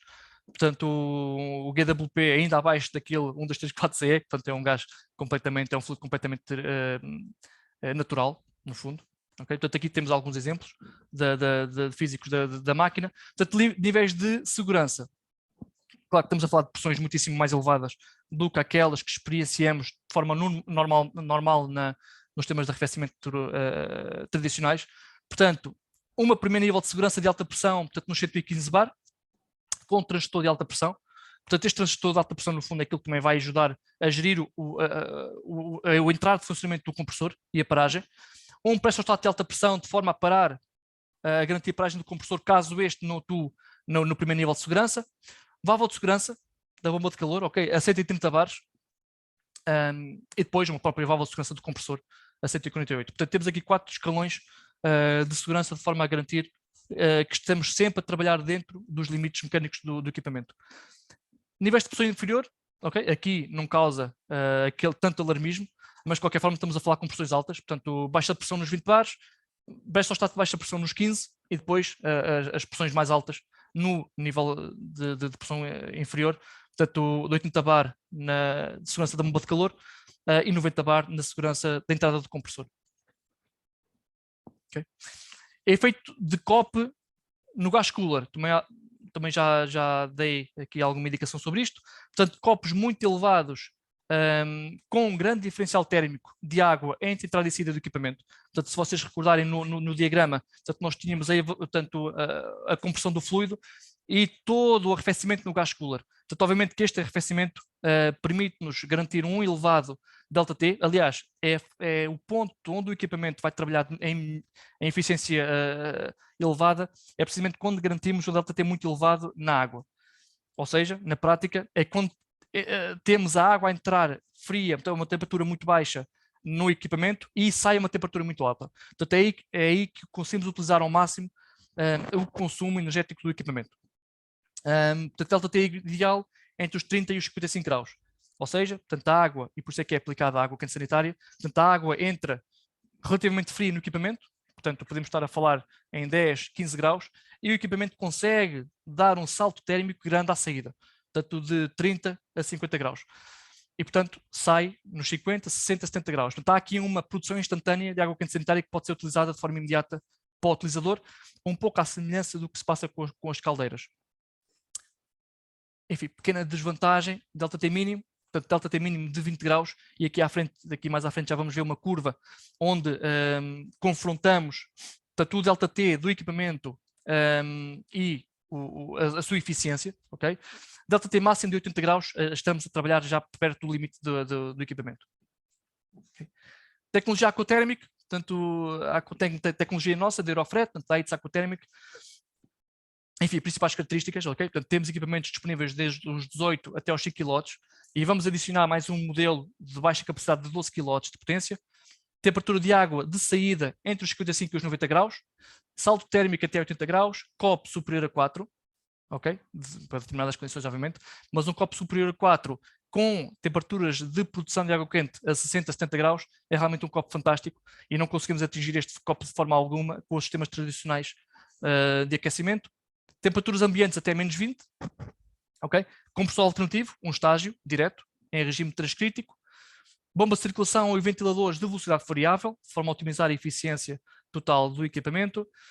Há a possibilidade de recuperação de frio, da mesma forma onde podemos reaproveitar o calor dissipado pelos sistemas de expansão ou chillers, podemos aproveitar aqui o frio, no fundo, o frio que é gerado, não é? E que normalmente é dissipado para o ambiente, conseguimos canalizá-lo para produzir água fria. Okay? Portanto, e com esta água fria pode-se fazer o que se quiser, normalmente associado claro, a arrefecimento do ambiente, né? Mas pode ser utilizado para algum fim industrial, enfim, para o que se pretender.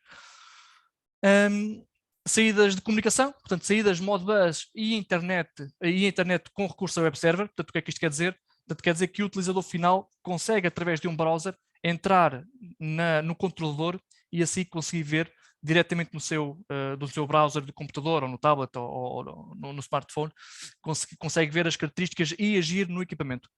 E depois, claro, há também uma alternativa que se quisermos, portanto, no compressor, em colocar compressor inverter. Ok. Aqui é o tal gráfico que vos falávamos há pouco, portanto, conseguimos ver perfeitamente a temperatura de entrada de água, que está totalmente associada também ao ΔT do equipamento, com eficiência, e aqui conseguimos ver aquilo que estávamos a falar. Portanto, quanto mais baixa for a temperatura de entrada portanto, de água no equipamento, maior vai ser o rendimento.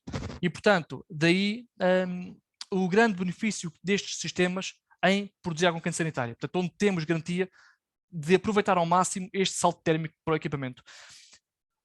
Porventura, não é apropriado, e está muito longe disso, de substituição direta de caldeira, especialmente quando a caldeira está a fazer aquecimento ambiente, ok? Portanto, quando uma caldeira está a fazer aquecimento ambiente para radiadores normalmente, estamos a trabalhar com um ΔT máximo de 20 graus. E isso é o ΔT mínimo da máquina e já vimos que com ΔT baixo temos uma eficiência muitíssimo baixa. E, portanto, este equipamento não serve de facto para aquecimento ambiente. Não sei se tem aqui alguma questão até aqui, ou querem partilhar alguma coisa. A nível de aplicações, diagrama de princípio, enfim, obviamente muito resumido, ok? Falta aqui tudo o que é componentes de válvulas e de fields e tudo. Portanto, ok, isto é um sistema de princípio muitíssimo básico. Mas basicamente serve para termos uma ideia de como podemos aproveitar ao máximo esta capacidade da máquina gerir e gerar água a uma temperatura muito elevada e ao mesmo tempo otimizar tanto quanto possível a seleção do equipamento. E quando eu falo em otimizar, o que é que se pretende? É selecionar um equipamento de potência tão baixa quanto possível e, por outro lado, otimizar o volume de armazenamento de água quente sanitária. Isto é especialmente importante porque, enfim, ao momento ainda, ok? Isto é uma tecnologia realmente recente e inovadora e, portanto, o custo deste tipo de equipamentos ainda está a um nível relativamente alto e, portanto, há a necessidade de realmente otimizar tanto quanto possível a sua potência. Métodos de funcionamento. Primeira fase, Jorge, desculpa lá, para trás, só para a gente dar aqui uma ideia. Portanto, bomba de calor ativa e existe uma reduzida solicitação de água quente sanitária. Portanto, o que é que nós temos? Neste caso, o fluido trabalha, portanto, a bomba de calor trabalha diretamente para a produção, ok? Portanto, a água que passa no equipamento é a água que vai servir para consumo.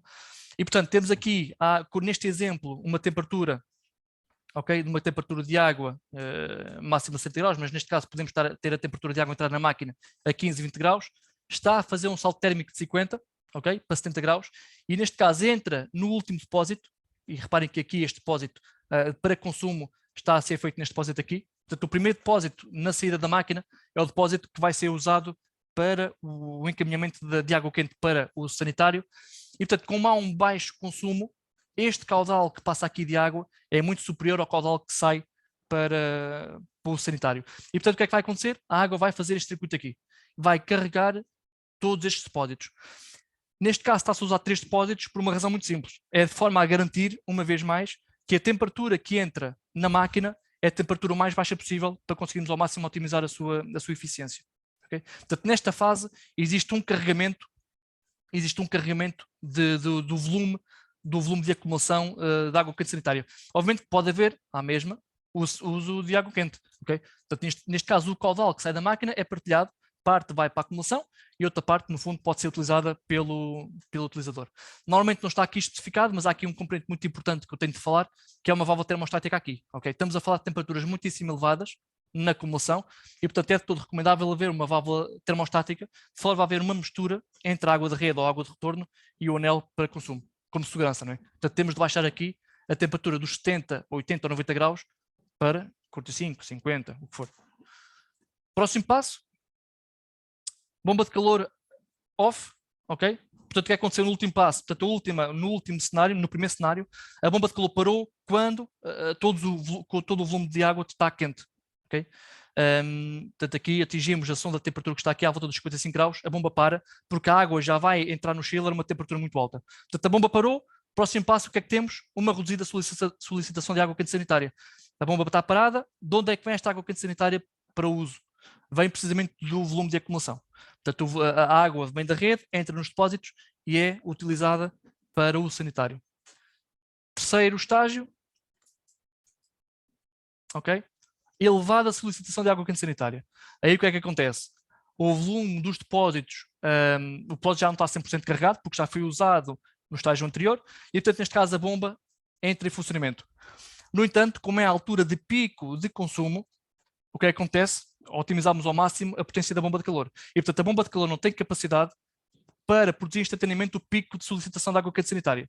Portanto, a água da rede entra na bomba de calor, mas não é suficiente para compensar todo o uso da água quente sanitária. E, portanto, a água quente sanitária vem da bomba de calor de forma direta, sai, uso sanitário, mas ao mesmo tempo estamos também a usar parte do volume de acumulação que está aqui para uso. Portanto, de forma a garantir ao máximo esta tal relação entre custo e eficiência do equipamento. Okay? Pico de consumo. Este pico de consumo do edifício finalizou. Por exemplo, se temos aquela situação, um exemplo de um hotel, podemos estar a falar aqui no pico de consumo noturno entre as 6 da tarde e as 9 da noite, mais ou menos, 8, 9 da noite. E portanto o pico de consumo acabou, todo o volume de depósitos está a uma temperatura já, enfim, baixa, reduzida, e portanto a bomba de calor continua a trabalhar, embora que o consumo seja mais baixo, ok? Mas começa a trabalhar. Isto é um slide igual, Jorge. Passa aí para o próximo. Este é o 4. Não, este é o próximo. Passa para a frente. Este. Ok. Portanto, o pico de consumo acabou. Passa para o próximo. Não é. Ok, para trás. Está aqui, estas setas têm de ser revistas.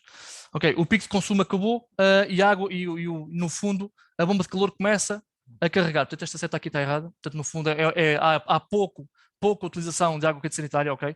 No fundo esta seta não existe porque todo o volume de produção de água quente sanitária está a carregar os depósitos, ok? E voltamos assim ao ponto inicial e fechamos o ciclo. Portanto, no fundo, esta no fundo é a nossa visão de futuro no que diz respeito a equipamentos de alta eficiência, neste caso associados à produção de água quente sanitária. O próximo slide é o mais esperado, não porque é o melhor, mas é porque é o último. Ok, agradecer aqui a vossa presença, não sei se o Jorge também quer partilhar alguma coisa. Obrigado a todos e qualquer coisa. Não sei se tem alguma dúvida. Estamos cá para isso.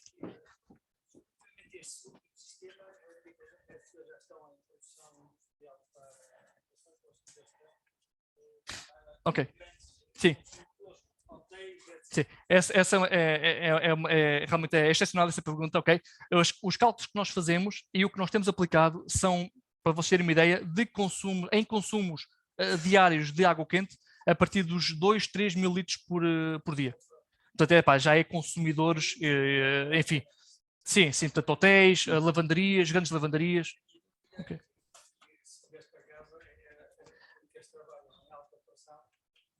estamos a falar de sistemas de alta pressão, põe-se em questão os níveis de segurança. Claro, e daí aquela questão de segurança que falamos. Com sistemas que podem explodir, enfim, É uma muita bomba. pressão. 120 bars é uma bomba. Sim. Com certeza que eles não explodem.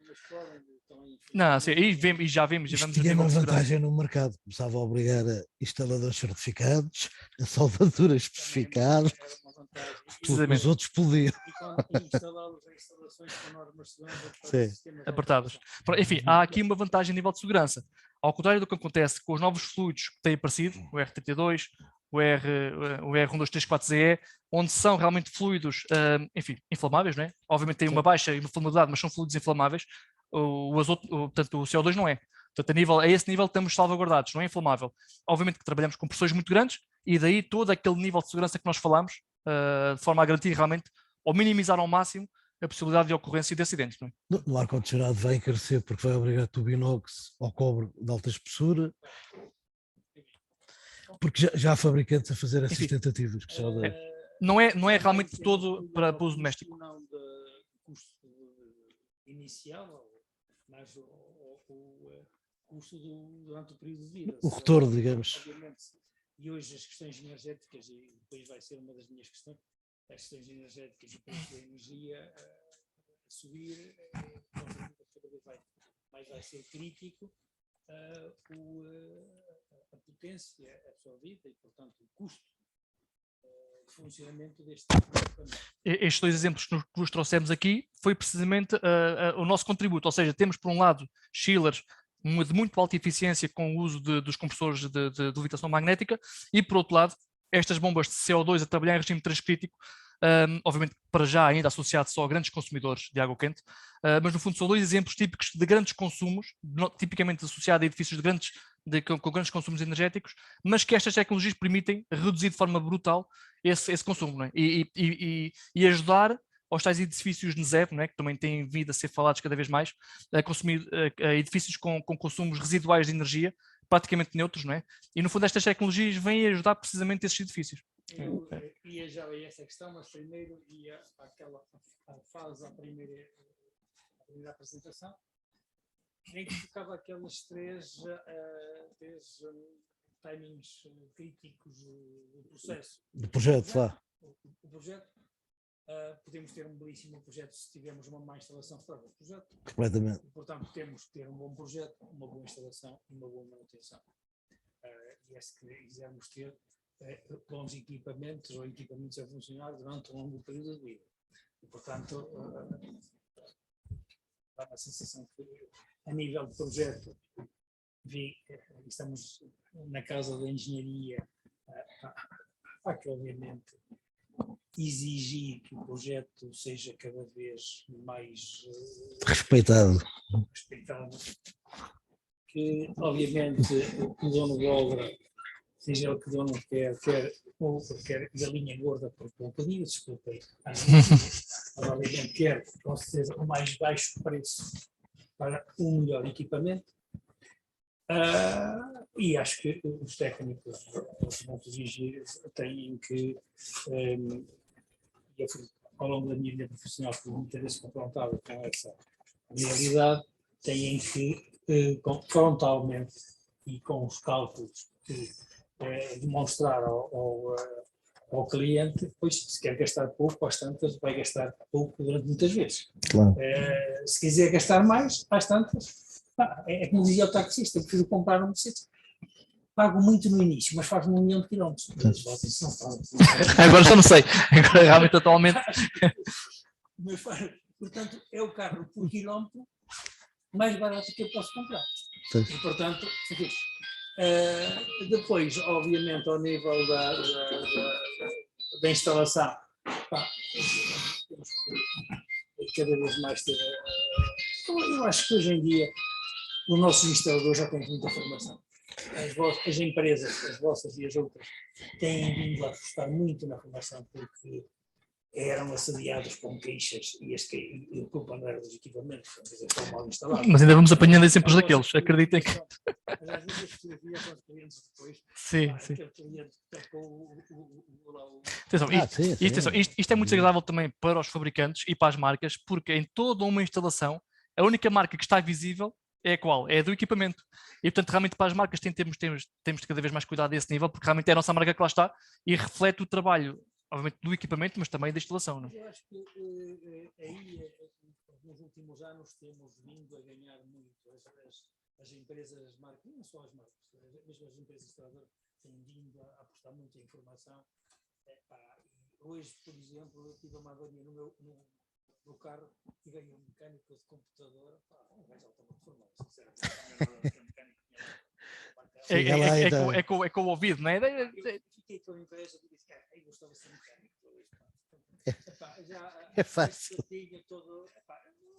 Não tem nada a ver com, por Sim. exemplo, no computador chega ao diagnóstico, resolve o problema. E depois a manutenção. É que eu acho que nós ainda temos muito que ver. Nós, e quando digo nós portugueses, nós em Portugal não temos muita tradição de manutenção.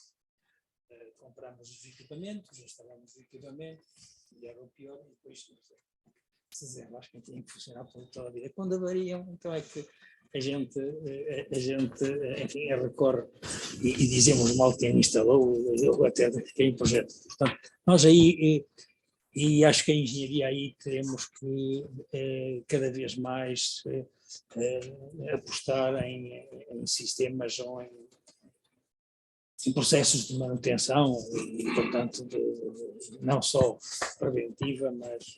E a parte de poupança também tem que dar uma volta muito grande, porque a nossa mentalidade, eu dou muitas vezes o caso, em casa a pessoa está sempre às vezes com os filhos para não gastar água, não sei o quê, e às vezes sai a frase, julgas que estás de algum hotel? Agora no hotel... Pois, exatamente. Sim. E isto é cultural. Sim. Mas eu fiquei estas 3 fases, porque são as 3 grandes fases onde a engenharia é crítica. E deve entrar. A engenharia de projeto, a instalação e a manutenção. Mas depois de todas estas máquinas, enfim, achei curioso, foquei-me nesta última, mas todas elas gastam energia. E hoje falamos em descarbonização, carbono zero, o tal NASEB, neutralidade energética. Todas as empresas e os grandes grupos procuram a neutralidade energética. Hoje já há muitas empresas a produzir, principalmente em fotovoltaica. E a minha pergunta é esta, que eu não vi aí nos vossos equipamentos. Não há equipamentos que não consumam energia. Pois desligados. Mas... Não há equipamentos que vão buscar, e esse era também. A vossa empresa, com certeza, o vosso também estará a pensar nisso. Não há equipamentos que vão buscar energia ao sol, as fotovoltaicas, de outra forma qualquer, de modo a que eles sejam autossuficientes energeticamente. Sim, vamos ver. A minha questão é esta, porque, enfim, eu sei que essa é uma das grandes preocupações hoje em dia. Ia só dizer, o fotovoltaico neste momento é a maior procura da parte dos clientes finais, a independência da produção dos sistemas de energia. Cada vez mais, e neste momento, se calhar, mais de metade dos instaladores de ar-condicionado estão-se a virar para a montagem do fotovoltaico, que depois vai dar para alimentar tudo o que tenha necessidade. Equipamentos elétricos a receberem do fotovoltaico diretamente.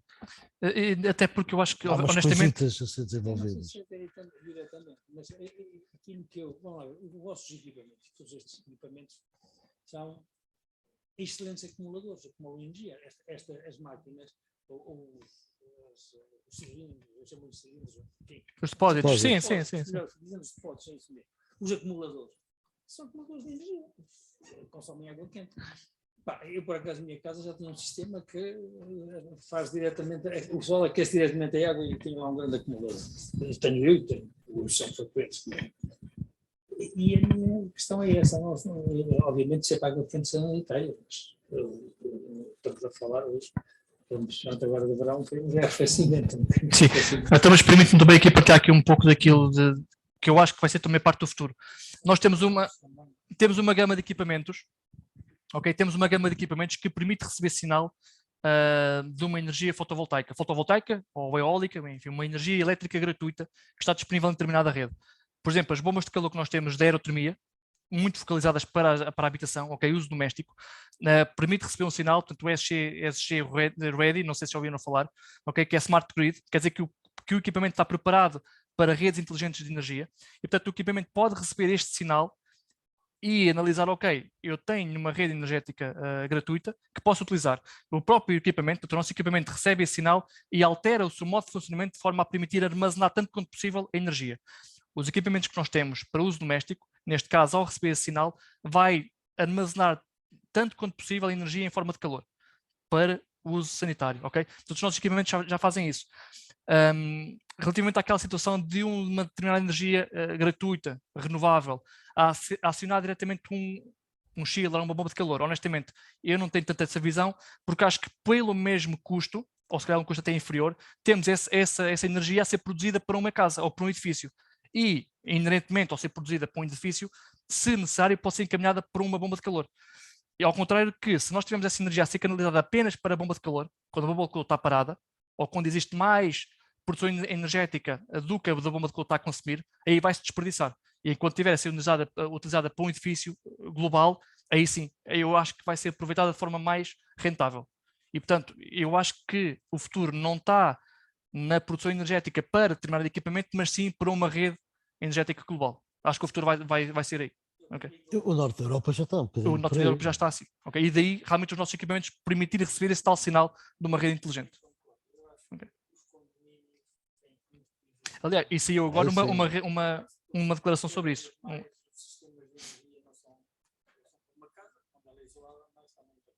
Sim. Só para uma máquina. Mas está-se a mexer muita coisa, está a evoluir muita coisa, inclusivamente sistemas para as cidades inteligentes, aquele projeto UNED, que foi desenvolvido há 4 anos, em Lisboa, que era um sistema que conjugava várias informações, desde meteorológicas, amanhã vai haver uma onda de calor, então tinha uns depósitos que da fase do projeto ou da experiência era para ser feito com um fluido de mudança de fase, conseguia acumular muito mais energia, que era uma fase latente, depois acabou por ser feito com água, só para testar o algoritmo. Portanto, há muita coisa a mexer, que neste momento é caríssima, porque são protótipos, mas já se começa a ver muita tecnologia aqui e ali a tentar vingar. Isto é um bocadinho como os carros elétricos. Agora é que estão a ver os problemas todos, da falta de postos de abastecimento, o preço da energia que têm que pagar. Estávamos a falar há bocadinho antes de começar, há uma série de coisas. Manutenção, os culpados, filmes americanos, há de vê-los a fugir nas condutas sempre limpinhos. Sim. Okay. Mas nesse aspecto dá muito a fazer. Porque a manutenção é vista como um custo, não um benefício. E enquanto for assim...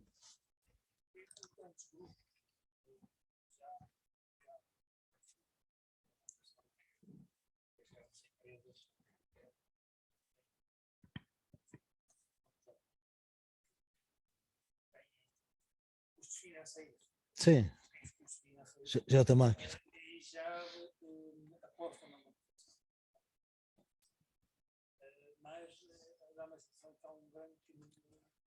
E depois nós há 2 conceitos que eu acho que interpretamos mal. Uma coisa é poupar, outra coisa é desperdiçar.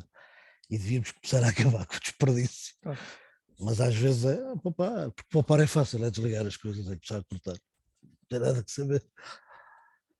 Sim, senhor, obrigado. Não há mais questões? Penso que não. Mais uma vez, obrigado. Obrigado pela vossa presença. Obrigado, nós. Queria, antes de terminar, só oferecer aqui uma pequena lembrança da Ordem dos Engenheiros. Obrigado. Muito bem. Vamos ler à noite amanhã. Muito bem, sim, senhor. E, muito obrigado. Obrigado, nós. Quer que o livro? Para ficar. Não tivemos cá. Já não desviamos há muito tempo. Está rígido.